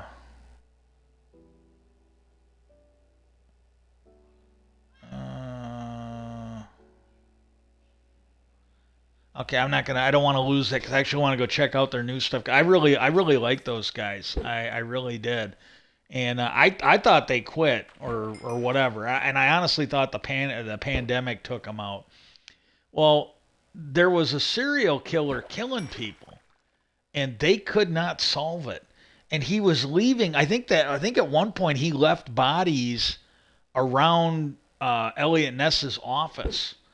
And if you've ever watched the movie Untouchables with Sean Connery and Kevin Costner, there's a thing in there where he was a by the book G man, one of Hoover's G men from the FBI, and he got hooked up with Sean Connery's character, an Irish cop, and an Irish cop with an Irish cop with a Scottish accent, and he at a certain point where he's like, well, that's it, we're done, and he goes, what do you mean you're done? I came here and worked for you. And he's like, well, that's all we can do on the law. He goes, He goes, what else can you do? And he was letting him know how to bend the law. Maybe not break it, but bend it. And he broke the law a little bit himself to get things done. And like, there's a scene in that movie, and as far as I know, it's based on actual events. I don't know if this really happened or not, because some of those movies that are based on history, they're history porn at best. But there's a scene in there where they were working with the Canadian Mounties on the border to get people as they crossed from Canada to America. And the Canadians were there in a joint effort so that when it happened, they had nowhere to go. They had people coming in from the Canadian side, and they had Elliot Ness and his crew coming in from America. Well, there's a scene in there where the guy's dead, but him and Elliot Ness are the only ones that realize it, and they were, I think it was an accountant or something like that, and they were trying to get him to talk, and he wouldn't talk. And so what Sean Connery's character did, he went outside and took this dead guy, and he goes, you little weasel. He goes, you're going to start talking or I'm going to blow your head off. And he stuck his gun in the guy's mouth, and he goes, what, you can't talk with a gun in your mouth? I'm telling you right now, I'm going to give you the count of three. And he's like, 1, 2, and he fucking blew the guy's head off. Now he's dead. But nobody else knew that. And the guy that they had been he pissed himself. He literally lost it when he shot that guy. And he goes like, I'll talk. And Sean Connery goes, and don't let him change his pants until he tells you everything. And they worked out of Chicago.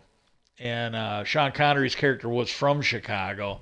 And one of the Canadian officers, he goes to Elliot Ness's character, the Elliot Ness character. He goes, I gotta say, I don't really much care for your friend's tactics or methods. And then Costner looks and he goes, yeah, well, you're not from Chicago. And he looks at Sean Connery's character and smiles or whatever. Well, he couldn't beat this serial killer, and the guy was fucking with him, leaving bodies next to his office or in his office. He was just fucking, begging him to come after him. Well, he was killing homeless people. And one of the things they talked about in here was the fact that, Ness could not beat this guy. He didn't want any more people to die. So what he did is he kind of broke or bent the law, and he basically, I think he did it as vagrants. He found it. He basically, it wasn't right. It wasn't that much. I mean, it was different, but it wasn't that much different than the internment camps during World War II. He basically set up and arrested all the homeless people, so they would not be on the street to get killed. I think today you could maybe call it putting them into protective custody, but that's not what they did. I think they put them in jail for vagrancy or loitering or something like that, and they were just homeless people. They didn't have anywhere to go. But that was a funny story where they started talking. And it's like, yeah, that was that Irish cop that educated him. He basically taught him, hey, on some level, as long as you're not harming good people, sometimes you got to do extraordinary things to keep people safe. And so that was kind of cool, I thought. Well, anyways, there was one of them where they were gonna go to some island. It was demonic wherever they were going, and they're because they weren't. I don't think they were worried about ghosts. They were worried about demons, and they ended up talking to this priest, and I think he was an exorcist for the Catholic Church, and they got talking to him. And he was basically letting them know, well, you don't want to talk to them. If there are demons there, you don't want to talk to them. You don't want to engage. He goes, you just don't. You don't want to do anything that might indicate an invitation or attention, because he said they might latch onto you then if you do. And he was being dead serious. And well, when they got there, on one of the episodes where they were doing something like this, I think it's Shane. I saw the names on there when I was looking up. I think it's Shane. He was like scared shitless, and the other guy is because what they would do is when they would go to these places, if there was like a hot spot, they would take turns. One of them would go in there alone, and then and usually it was the other guy that went, and then Shane went in there afterwards. I don't think, maybe they didn't do that every time, but they'd have a system where one of them would go in for like 2 minutes or whatever it is, then they'd come out and the other one would go in there for 2 minutes.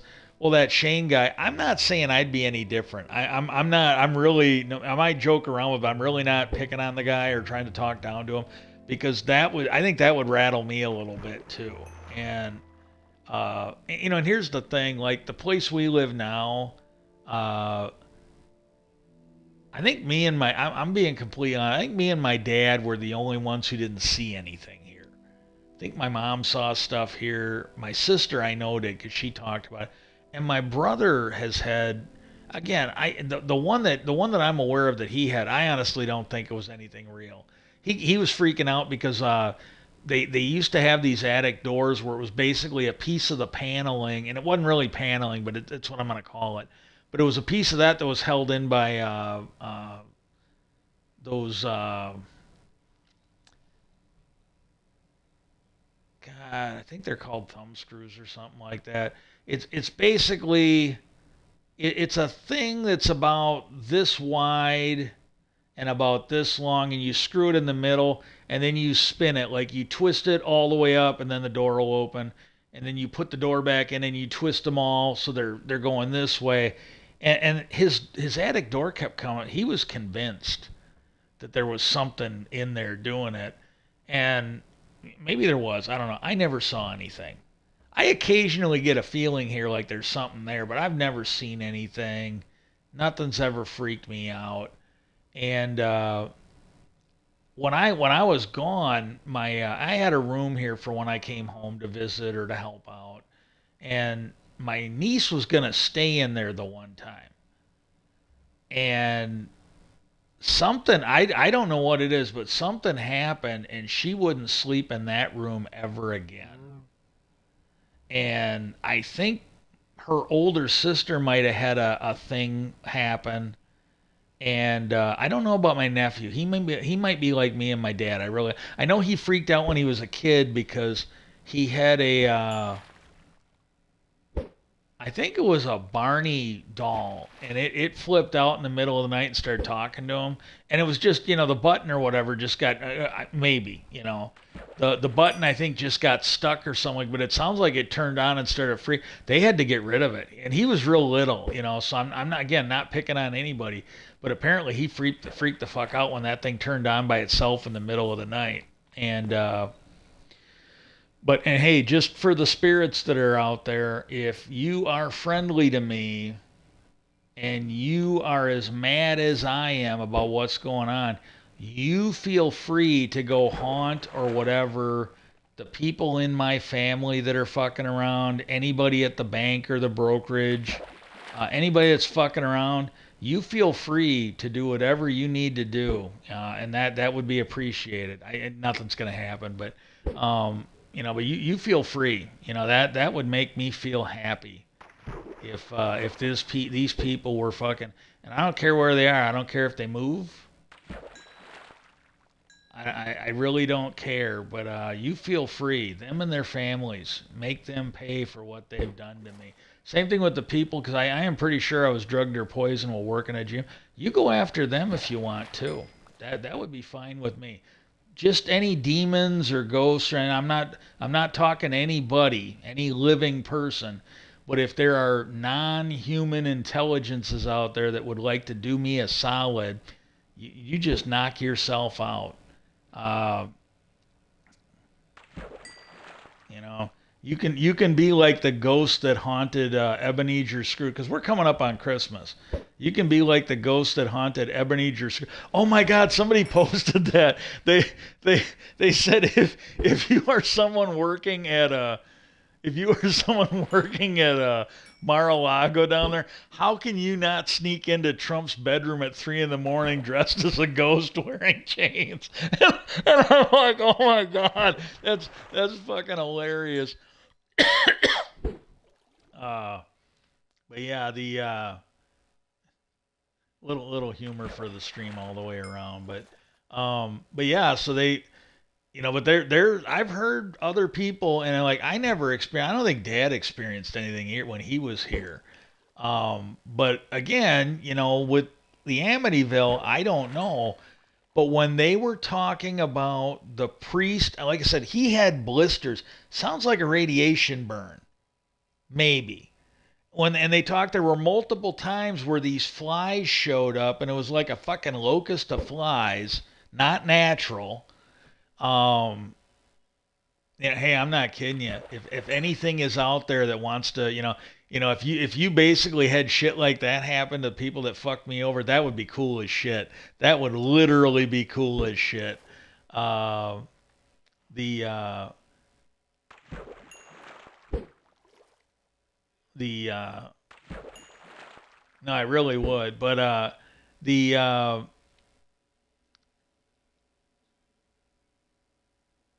but the Catholic Church does, because again, when you look at these movies, like if you haven't seen it yet, this one was really good. But the Pope's Exorcist, because there's a thing in there, he shows up, and again, it might be history porn. I have no idea. And you've got Lorraine, the Warrens, Lorraine, and I forget what her husband's name was. Uh, they investigated this stuff. Well, when you watch the movies, if they're accurate, these people, and there's some of these shows, some of these paranormal shows you see out, some of these UFO shows you see out there, they do the same thing. The first thing, and that Dr. Travis or Travis Taylor from Skinwalker, when he showed up, he didn't show up thinking, oh my God, we're going to find some demons or a fucking ET or whatever. He showed up, and his initial assumption was that they would find, like, it caused you to hallucinate or something like that. That's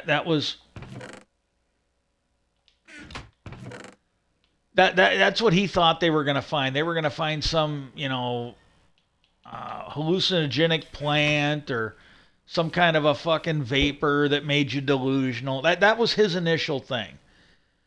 And I don't know if he said this, but Data has, and I think Spock has in the Star Trek episodes, that, Sherlock Holmes author wrote that when you have eliminated all the likely possibilities, whatever remains, no matter how improbable, must be the truth. And that's where he's at. Because there was one of them episodes where he's like, they were bringing in a Jewish rabbi and scholar who was going to show them how to do a ceremony to open portals. And he goes, look, and he started out, he goes, I gotta say, he goes, I really need to do things from the scientific perspective. But he goes, I figure at this point, I think they'd been doing it for like 1 or 2 seasons at that point. He goes, I figure at this point, what do we got to lose? Let's try it. The only thing I will add on that is, and I don't know, and I could be wrong, I like to be cautious. They did that on Beyond Skinwalker, where they did that Jewish seminar or that Jewish ceremony, and when that Jewish guy came, he didn't just do the ceremony; he made them arrange stones for defense. And this thing, it might not be for defense. They might make it more valuable. They might protect you. It might improve the ceremony, or it might make the ceremony possible. Maybe it protects you. But he did this. And I don't know because if they did it in the same spot, he already had that created. But when they did it for Beyond Skinwalker, I'm not sure they did it. And I would put this in the same category when you've got Joe Rogan and others doing this DMT. Every one of these old cultures where they do some kind of a hallucinogenic, there's always a ritual, a procedure, there's rules to doing it. And I think they're doing them for a reason. Now, maybe they're doing them to avoid addiction or to try to control addiction, but maybe they're doing them for protection. And so for any of them that are out there, if you are going to get into these hallucinogenic drugs, if you're going to be doing these rituals or ceremonies that are supposed to like open or close portals or any of the other bullshit, you should really look into, cultural experts and find out what you should be doing along with them to protect yourself or to make them work better or more consistently. Because there was something I was reading or watching, and I can't remember the who, the what, the where, or the why. But there was somebody, and from what I remember, they were talking about him in a way of respect. Somebody knowledgeable. I don't know anything about it. I don't know them. I don't know their reputation. But that person thinks there's a lot of problems in the world because of the people that are using a Ouija board and seances. Because according to what they were talking about, just like the portal, the ceremony to open portals, or the use of hallucinogenics, there's rules to this, and this person was worried that it was being done without knowing what you were doing, and so there's people that may have caused problems by fucking around with a Ouija board like it's a toy. I firmly believe this with Joe Rogan, and I like Joe Rogan, but I think some of the problems he has, I think, and I worry about Graham Hancock, because Joe Rogan's a good interviewer, but he's not out there solving anything. Graham Hancock, he's a guy who might discover a hidden past. He might discover some really, really cool shit. And I just worry that if these guys are going to be messing around with these hallucinogenic drugs, they should really be more careful. They shouldn't be treating them like they're fun. And to me, it seems like they are. I could be wrong. I am nowhere near an expert. I'm not asking anybody to listen to me. I'm saying you should go out and find people that actually know what they're doing and listen to them. But I just worry with some of the odd behavior that Rogan shows. Maybe he has put his being in danger because of what he's done. Maybe he's damaged his brain with what he's done. I don't know, but I do worry about him for that. And that and $1.25 would get you a soda where I used to work at, and but I do have concerns about that. Well, anyways, when you talk about the Catholic Church, whether it's something good or bad, uh, if you've got somebody, oh, well, so and so needs to be indoctrinated or brought in as a saint, or oh my God, this was a miracle, uh, and you don't have to take my word. Oh shit! I am so lucky that he didn't start pounding the shit out of me with that javelin.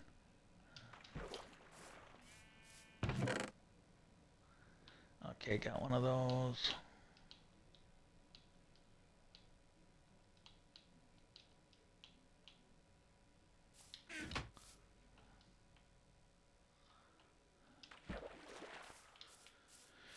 Got one more I can throw out. I got 4 stacks of puffer fish. That's more than enough for right now. Oh, Jesus Christ. Throw out my good fish.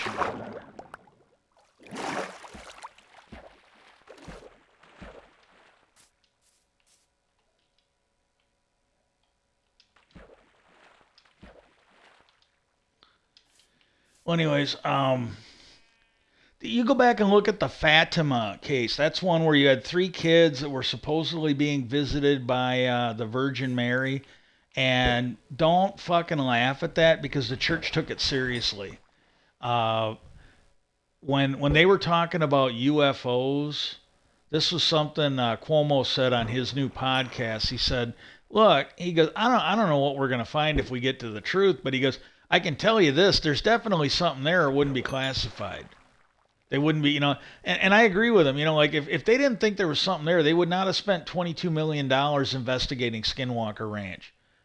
I mean, again, you don't have to be a fucking moron. These are things that you should be able to rationalize.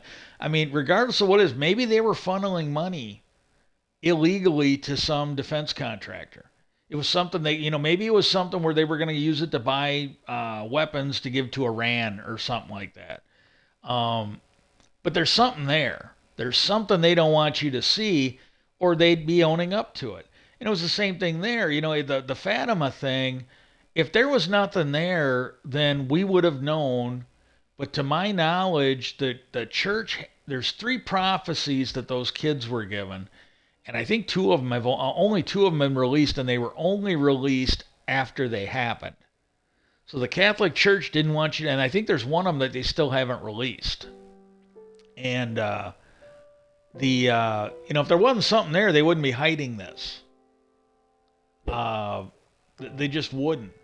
If they didn't have something to hide, there's all this stuff that the Vatican has. At least I'm hearing this. I don't know if it's true or not. But you take, and I didn't get my fishing hat. I apologize. I let the stream down because I didn't get my fishing hat out. But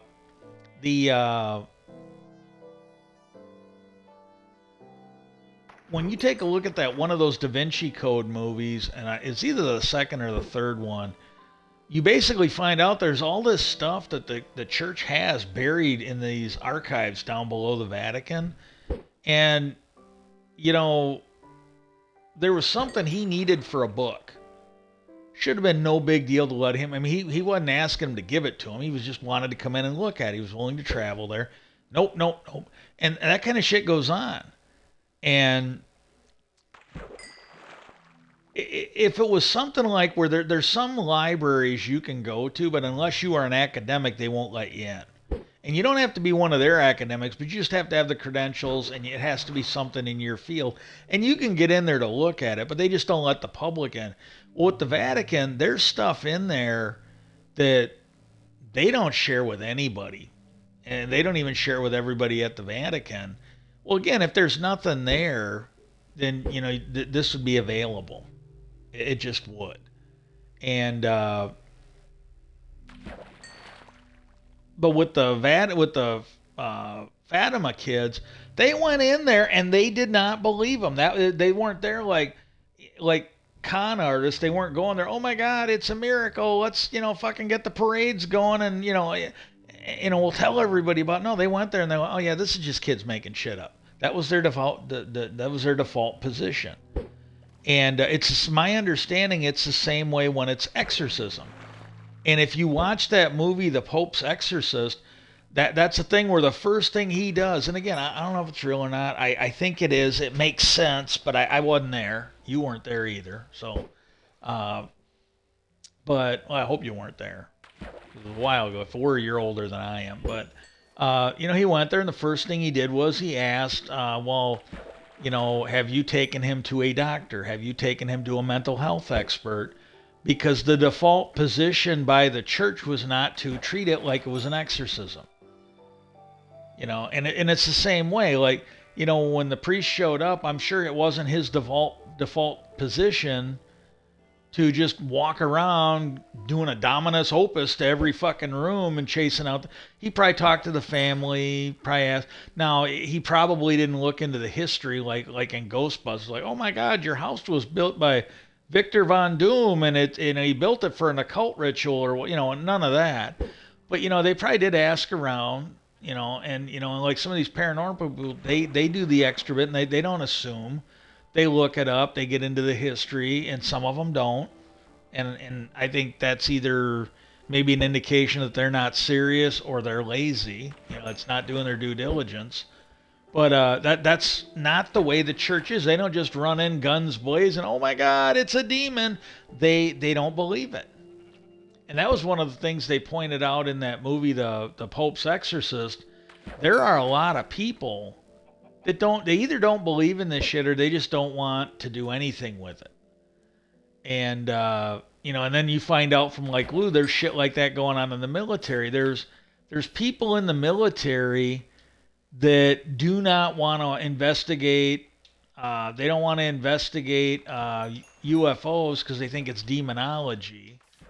And then there's other people that don't want to investigate it because they probably don't think it's real. And that, why spend the money? Why spend $22 million on Skinwalker Ranch when we can spend $22 million on something for like something real, something you can put your hands on for defense? They just don't see the point of it.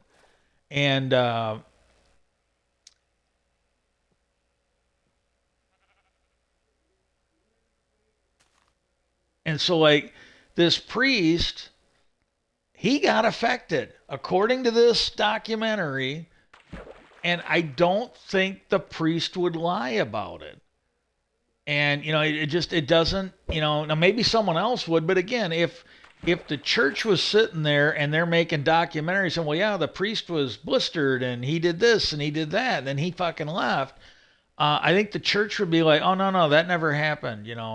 Padre went there was nothing there, let's move on.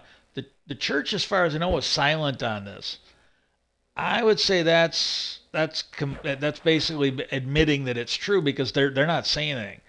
Normally, that's not always the case, but in cases like this, I think it is. They don't want to tie themselves to it, but they're not coming out and saying, "Oh, it's bullshit." And the then when the new family got in there, the Lutzes, that priest refused to come in. Again, this is like Skinwalker.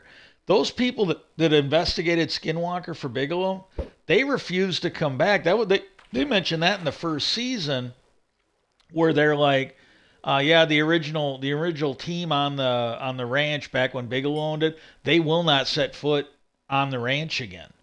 And most of them, I think maybe they would help them behind the scenes, but they didn't want to show up. And that one guy who was a colonel in the military, I think he was the head scientist for Bigelow. He was there with Bigelow, and Bigelow bought it, I guess. But he originally wouldn't come on the property. He would only talk to him by video phone.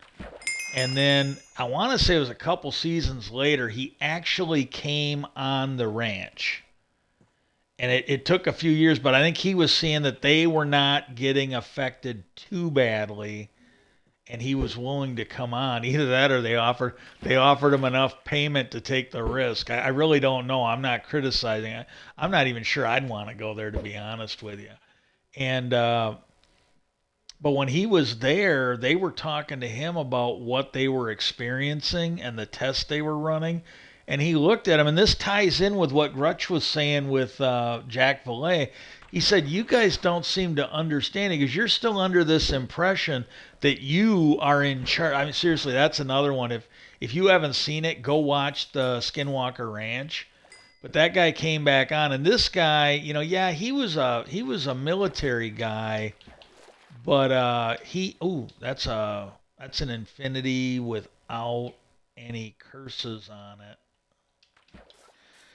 But he told him, he goes, "You guys are still under the impression that you are in charge here." And he looked at him dead serious. He goes, "There is an it here.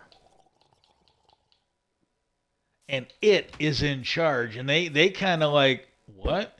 But he told him that. It was like, I want to say second or third season. But he goes, "You guys are still laboring under the belief that you're in charge here." And he goes, "You're not. There's an it here. And it is in charge." And that's kind of like what Grutch was talking about, that David, Jacques Vallée, that French UFO guy. And he was talking about paranormal shit. So, well, yeah, this shit's been around for centuries, but it is constantly changing how we view it. And that's what they said. They go, you never know what's going to happen. It's not, and this is going to be anti-science right off the bat, because with science, what you want to do is you want to do something, then you want to do it again and get the same result, and so on and so forth. And then that way you can say, well, yeah, this is what's going on. Well, the ranch doesn't sound like it's like that. And where it'll respond differently. And this is the thing Grutch said. They were talking to him because at Rogan, like I said, he asked some pretty good questions. He usually, like, as long as he's not trying to act like an expert on something he doesn't know anything about, he asks really good questions, especially when it's something he knows he doesn't know anything about. He asks really good questions. And the thing he got going on was talked about these ships that crashed. And one thing Grutch said, he goes, "Well," and Joe Rogan kind of picked it up and kind of extrapolated on it, but he said, "Well, what if these things come from somewhere where they don't have radar?" I'm adding that in because this was brought up. I think by God, might be Knapp and Corbell. But like maybe where they come from, and if they're coming from another dimension, maybe our dimension's so different that their craft can't handle it. It's not used to it. And this was something Travis kind of brought up on the ranch. And I think because there was like a pregnant pause after he said it. He basically made the comment because in Beyond Skinwalker, they found what looked like, because they did one of those scans underground, and it looked like it was one of those old 1950 radar dishes. Not a modern day one, but like the ones they had back around World War II. And he goes, "Well, that's what brought down the Roswell UFO." They say, he goes, that's what allegedly brought down the Roswell UFO. And then there was this pregnant pause, and he goes, "Well, at least that's the stories on it." So I think he was talking about something that was classified, and he had to cover it because it has been said that like our radar systems brought some of them ships down. And if you look at it, since then they have made a big push to get rid of analog. We don't have analog TV. I think we still got analog radio signals. We don't have analog TV. We don't have analog cameras. It's all digital now. And maybe our analog cameras, they can't fuck with, and we get clear pictures. 'Cause we used to get clear pictures of some of this UFO stuff. And with all the digital stuff, they can fuck with the images somewhat. And, like maybe the analog TV signals over the air, maybe they were interfering with some of their equipment, some of their experiments. And, but that was the thing they said, maybe there's stuff here they're not used to, and it affects their system. Well, the thing that Grutch added in, he goes, "You're assuming that crashing was an accident." He goes, again, I think there's speculation. I think there's information that he can't openly talk about. But he goes, you're basically speculating that they're crashing because it's an accident. He goes, "What if it is a probe? And they don't care about it. They want it here. It's going to send them some information, and then they don't care what happens." And he goes, "What if they're putting a puzzle out there for us? What if Roswell was just to see how we would respond?" And and the thing that got me thinking is, again, it's a really good book. If you haven't read it, you should really look into it. There's a series of books by Douglas Adams, where it's called, this first one is called The Hitchhiker's Guide. The first book in the trilogy is The Hitchhiker's Guide to the Galaxy. The second book in the trilogy, I believe, is called Restaurant at the End of the Universe, which is Milliways. And then the third book in the trilogy, I think, is called So Long and Thanks for All the Fish. And when the Earth was about to be destroyed, that was the message the dolphins gave us, because they had their own means to escape the destruction of Earth. And but their attempts to communicate with us were like that one there, So Long and Thanks for All the Fish. It was misinterpreted as an attempt to do a triple flip through a hoop while whistling the Star Spangled Banner. And it was literally them saying, so long and thanks for all the fish. And then I can't remember what the fourth book in the trilogy was called. And yes, Douglas Adams had a really good sense of humor. It started out when the second book came out, they called it the sequel to The Hitchhikers. And then when the third book came out, they called it the third book in the trilogy. And so then his sense of humor kicked in. And when he wrote, I think he wrote 5 books. I might be wrong, but he wrote at least 4. But when the fourth book came out, he made his publishers put the fourth book in the Hitchhiker's Guide to the Galaxy trilogy. And, well, anyways, I don't know if it was the books or if it was the radio show that the BBC did. You got to understand, he did a TV show. It was like 3, 4, might have been 6 episodes, but he did a show for the BBC. First he wrote the book, then he did a show for the BBC, I think.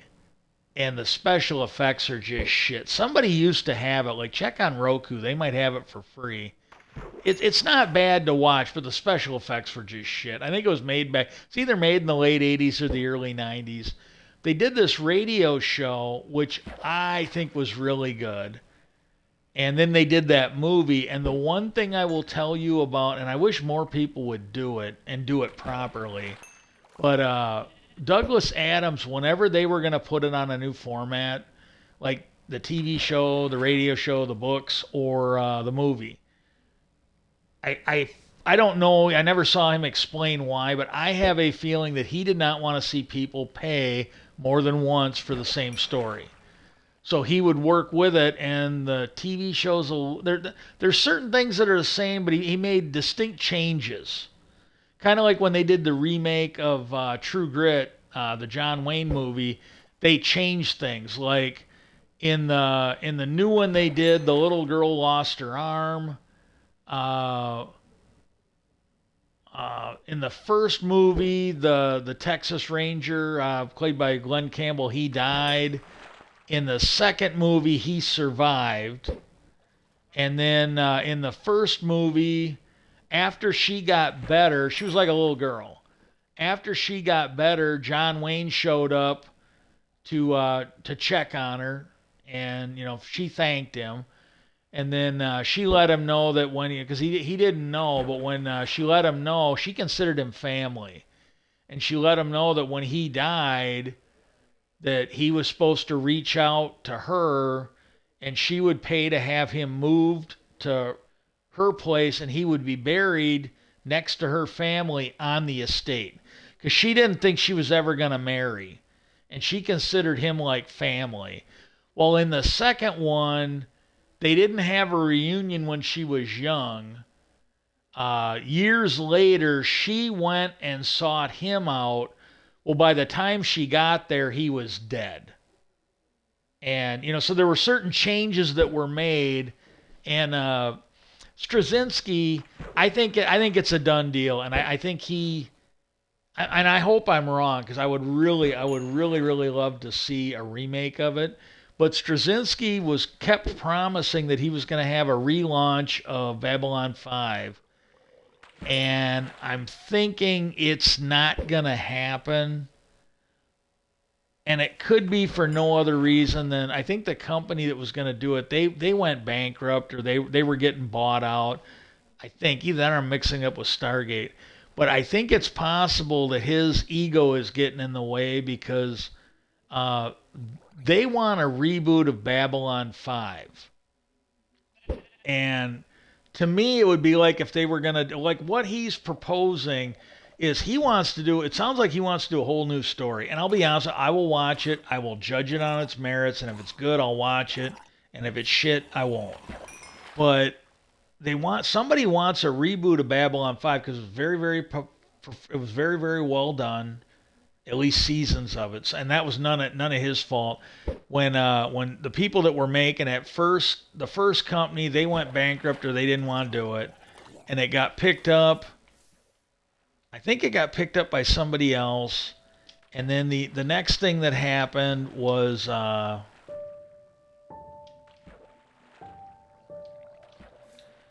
it went to TNT, and TNT did it. Well, they knew how to do westerns. They didn't know shit about sci-fi. And they kept wanting to cancel, and like when the fourth season came out, they pretty much ended the story at the end of the fourth season because they didn't think they were coming back. And then they got picked up for a fifth season. They should have probably ended, but to a lot of them, so they wanted to go 5 seasons because then you can get syndicated. You need like 100 episodes. Usually you get 100 episodes that'll get picked up in syndication possibly. If it's under 100, it's a business thing. They don't like to deal with anything smaller than 100 episodes. And if you're doing like 20, 22 episodes a season, when you get to season 5, you got your 100 episodes. And the fifth season was really kind of shitty because they had more or less ended everything. What they did in one season at the end, they could have done in like 2 or 3 episodes. So you basically could have had the war go on for a little bit more. They could have had like out of 20 episodes or 22 episodes, they could have had like 3 to 6 episodes and basically did what season 5 did. And so, and it really did. It felt like they were stretching it just to hit the season. And, oh, come on. I'm sorry. You should be able to go to sleep at 8 in the morning. You know, the people in Minecraft apparently never work third shift. They don't understand. Sometimes the nighttime is the right time for you to do shit. And, but no, he wanted to do a whole new show. And again, I'm willing to watch it. If it ever gets done, I'm willing to watch it and judge it on its. I got a feeling it's going to kind of suck. Because, you know, I'm going to give you 2 examples. But instead of doing it like, you know, again, it doesn't have to be the same story. Douglas Adams showed you how to do this, you know, to make minor adjustments here and there and this and that. Well, but still keep the basic story. He wants to basically do a Babylon 5, which will involve a character named John Sheridan, who's a character in the original, who is a captain of a ship that wakes up an ancient race. Okay, he's on a ship. Babylon 5 was called Babylon 5 because the main component of the story was a United Nations in space on a station called Babylon 5. Babylon 5. And the reason there was a Babylon 5 is because the first 4 never made it to use. The first 3 were blown up. They were sabotaged. And the 4th one mysteriously vanished without a trace. And then the 5th one was built, it made it, and, you know, you got the story. Well, you're going to call it Babylon 5, but it's not going to be on this, or it's at least not going to start on the space. It's going to start with a guy running around in space on a ship. The 2 examples I'll give you is, now if Douglas Adams had decided to reboot The Hitchhiker's Guide to the Galaxy by putting out a book that was essentially Dirk Gently's holistic detective agency, but he called it Hitchhiker's Guide to the Galaxy, the reboot, and called Dirk Gently Arthur Dent or Ford Prefect. And it had nothing to do with the original story. That wouldn't go over well with the fans. or if somebody wanted to reboot Deep Space Nine for Star Trek, and they were going to put it on a ship called the Defiant. That is what it looks like he wants to do. And if he's, and again, I will, if they do it, I'll watch it as long as I can watch it. It sounded like it was going to be on, oh God, I can't, it sounded like it was going to be on something where you could watch it for free. Regular TV, I'm not even sure it was regular TV, but it was going to be on something you could watch with commercials. You wouldn't have to subscribe to Peacock or fucking Paramount Plus. At least at one point, it sounded like it was, I think it was going to be on the CW. Well, then I think the company got bought out by HBO, and HBO wanted it for its, and I'm like, I'd rather have it on something you don't have to pay to see. I really would. Unless I win the lottery. If I won the lottery over the weekend, I really don't care. If it comes out somewhere where you got to pay, I'll definitely pay to watch it. If it's shit, I might cancel my subscription. But as long as, since I haven't, I really hope it would come out on something that's free to watch. I really would. And but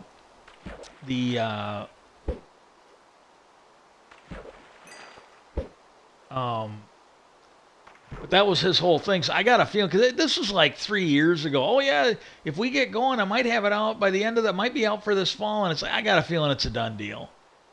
I think he leaked enough on what he was going to do, and they got money people that are probably thinking, man, this is going to piss off the fans. Well, you can't walk in it. This is something he said. It was like either Plato or Socrates said that, if you liked a moment in time in a stream, you can never walk in that moment again. The stream will have changed. All the water will, and it's like, dude, man, you're just making a TV show. Quit acting like you're fucking Plato or Socrates. I'm sorry, that's just fucked up.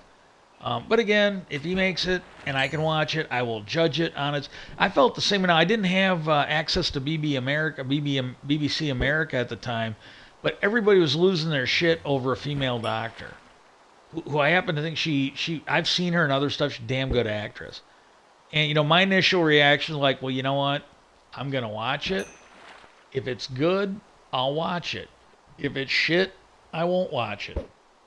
Kind of like when they did that remake of the Fantastic Four, and they were given her, Johnny Blaze was going to be an adopted brother from another mother or whatever, and I'm like, well, hey, I'll watch it, and if it sucks, I won't watch it again. And I didn't buy it. I wanted to. I don't think I did. I don't remember if I bought it or not, but I wasn't planning on buying it because I kind of wanted to see it first. I had no idea. Well, it kind of sucked, But again, I was gonna at least watch it and judge it on its merits. It wasn't that good. I would. And again, the first one was good. The second one with the Silver Surfer was kind of iffy. I would rather watch the second Fantastic Four than that fucking piece of shit remake that they made. That didn't fucking do it for me. But I'll at least watch it. I'll judge it on the merits. Anyways, with the Amityville horror thing, that priest would not come back. And seriously, this is the church. When the Catholic Church, when they're not out there fucking little kids, if you get a hold of them and say, hey, we got something weird going on, we'd like you to come and check it out. If there was nothing going on, and this is the way I judge this shit. If there was nothing going on, they'd be like, hey, let's set up an appointment. That priest would not come back. That priest would not fucking come back. And again, you got to make a judgment on this. The Warrens, I'm not an expert. I never met them. But I'm not an expert on it. I don't follow this stuff. I know more about UFOs than I know about this. But I've seen interviews with them, and they do not strike me as charlatans. That's not the impression I got from them. And apparently they tried to bless the building. and they experience. But now again, now are could they be maybe having delusions? Could he have? And again, I'm not judging anybody. Could it be that they had delusions? Could he maybe have been a drunk and was seeing things? Maybe. I did not get the impression that they were lying. Whether it's true or not, I don't know. I never experienced any of that shit. But the impression I got in some of the interviews I saw with them, I firmly believe that they think it's real. I really do. And like I said, around here, I occasionally feel stuff like I'm being watched. And I think it might be all in my head. I don't know. But I feel that. But I have never seen anything that I can think of, on this. But other people that have been here, like I said, me and my dad, I think we're the only ones here that never experienced anything like that. Where other people, they did. And but I occasionally get like a creepy feeling or something like that. But nothing like other people have claimed. So I don't know. And like another thing is that it's the room that I ended up in up until I broke my ankle. There were two rooms upstairs. I took one when we first moved here, and it was laid out better. I think it was technically slightly bigger than, but it was laid out better too. And then when I was using that one when I was moved out again when I was down in Indiana. Well, then I started doing work. When I was laid off, I was doing work on the room that I moved into. And I tore it apart. I insulated it. I fixed up the windows so they didn't leak air as much. It was definitely a warmer room when I got done. And put soundproofing in the floor. And then when I got done, I moved into that room, and I got in the middle of tearing the other one apart. But I basically had to go back to work down in Indiana. And I never got that finished. So there were things. She hired people to finish it, and they did a good job. But I was not up here that often, and there was things that I would have done that they didn't. Like it's insulation, but I put it in as soundproofing in the floor. Well, the floor in that room is a lot warmer because it stops the cold from coming in from the attic, and it stops the cold bleeding in from the side of the house. Well, they never did that, so that room gets cold as shit. And there's some other stuff that they didn't do.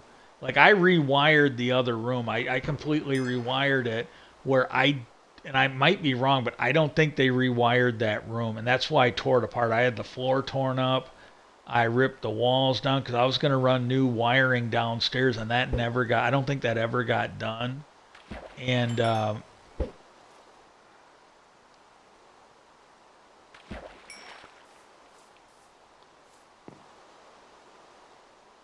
on a sec. But yeah, but some of the people here have seen shit. At least they claim to have.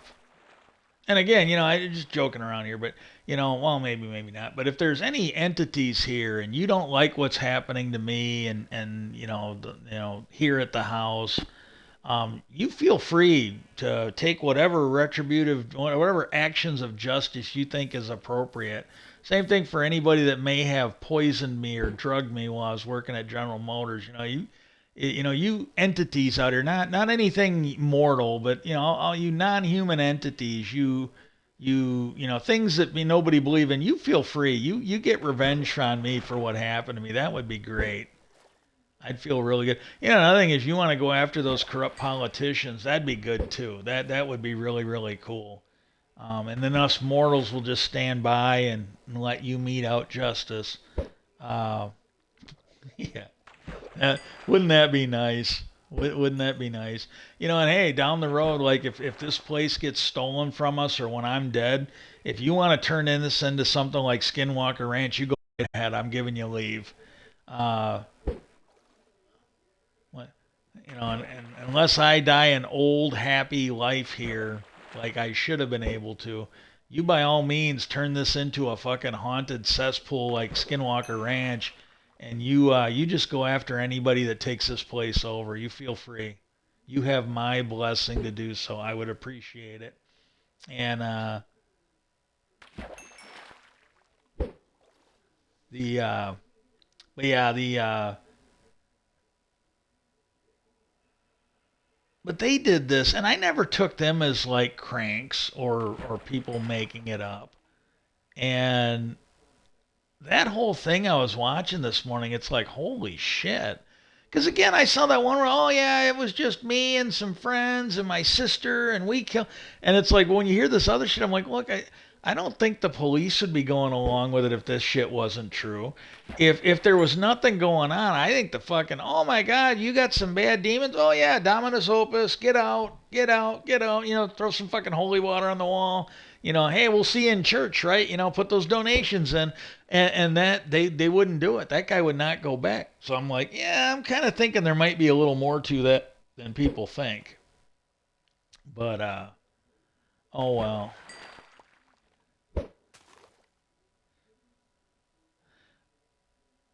Oh shit, I forgot all about it.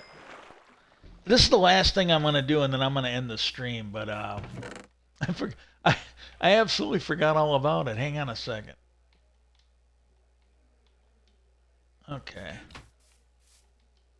I for, I forgot all about this shit. I started out in the Nether. By the time I got over here, I forgot all about that fucking portal. I was gonna light up the one over here, and at least check and see if they're. What in the fuck? I'm just gonna let him stay in there. Just me and my pet turtle. Oh, hang on. I gotta go see what that is. It's probably nothing, but it looked like something underwater, and it's probably nothing.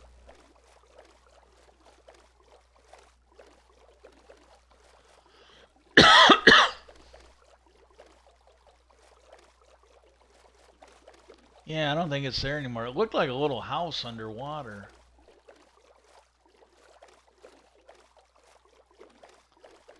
I forgot. I've been working on building that thing because like I said, if things keep crashing over there, I'm gonna abandon that base. 'Cause I'm not entirely like I said, I'm gonna go around and break the rest of the workstations because that one, the one for the fisherman, I am not sure about that one at all. But I gotta go count it because I think I got like 7 or 8 workstations, and that might be the right number. I don't know. But the yeah, it looked like a little house at the edge of the water there. But now that I'm like now that I'm over here, I'm not seeing it anymore. But the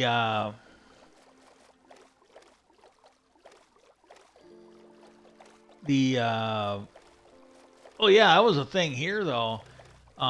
This would be back when I was like right out of high school, really young.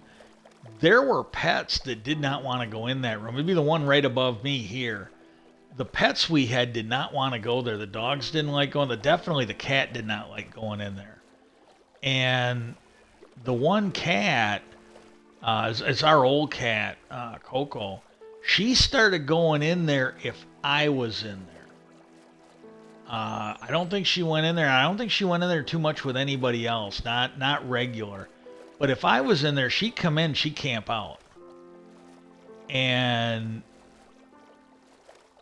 like I said, my one niece, she came out and something happened. I think both of the nieces, but I'm not sure about the older one. But both of them think had something experience in there, and then they didn't want to be in there anymore either. And so I don't know. Okay, this is a work in progress. Now I got it to where I'm getting these things here. I am getting some lava here. I used the lava. It took a while, but I used the lava to make the obsidian here. And then okay,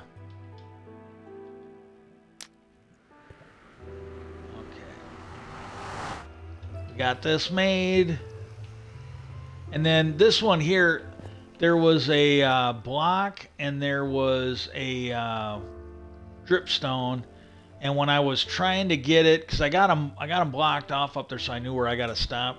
Well, there's lava in there now, but I broke the dripstone block, and it got eaten up by the lava. So I'm just gonna let these go because I don't really need any more. I don't need now the lava I can use for a furnace, but I mostly wanted it here so I didn't have to cart a whole bunch of fucking lava over here to make these blocks.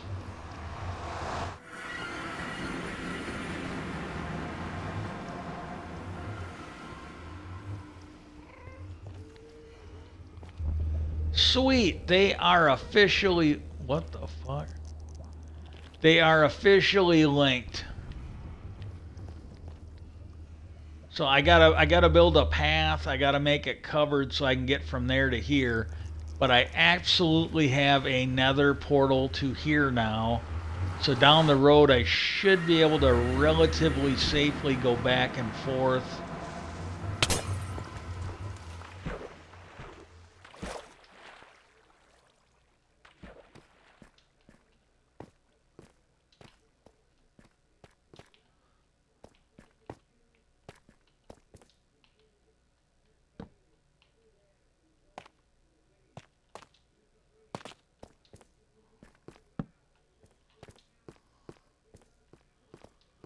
What in the fuck?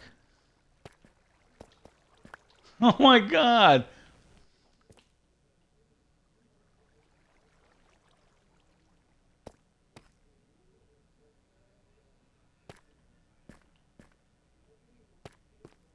Oh my.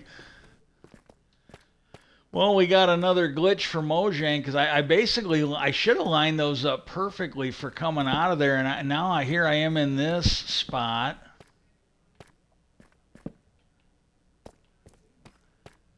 I don't know where I'm at.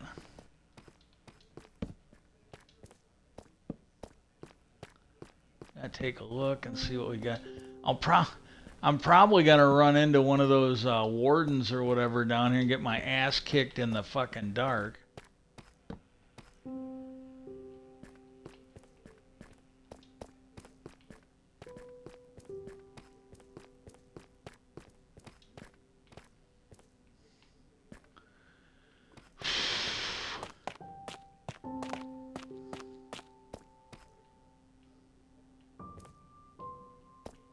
I want to go the other way. I don't want to. As weak as my arm. Oh, what do we got?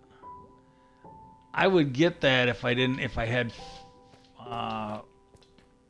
the add-on for the weapons. Fortune, I think it's called. You know, this is the part that just fucking blows me away. It created this, but it didn't light it up.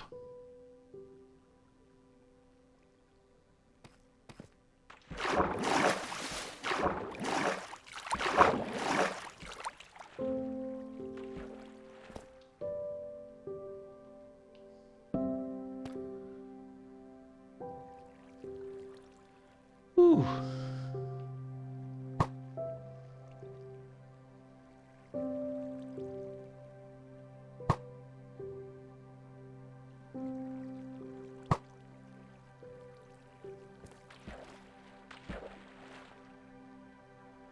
Okay, we got a little bit of an adventure here.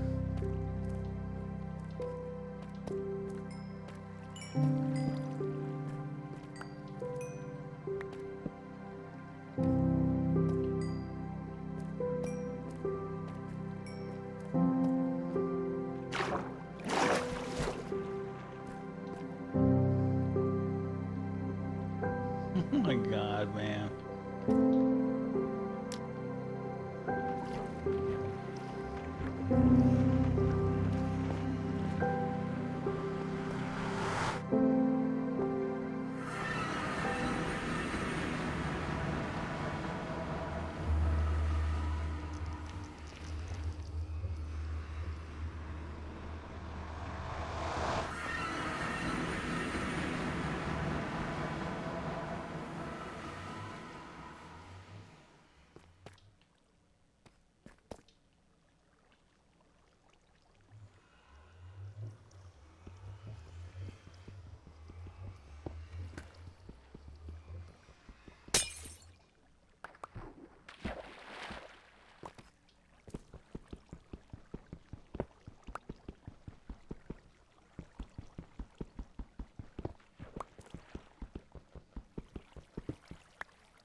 That's a fucking glitch for you.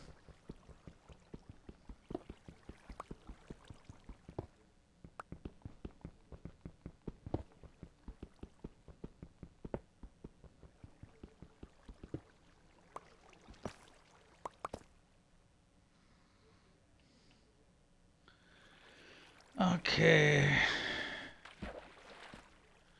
Well, I gotta focus on this. I had those lined up. I'm pretty much in the same spot, but yet it created a fucking portal and dumped deep six me down here. Hey, thanks Minecraft. Great fucking glitch you got here. Peace out, and hopefully I'll be dug out of here by the next stream. Take care. Hope you have a great rest of your weekend.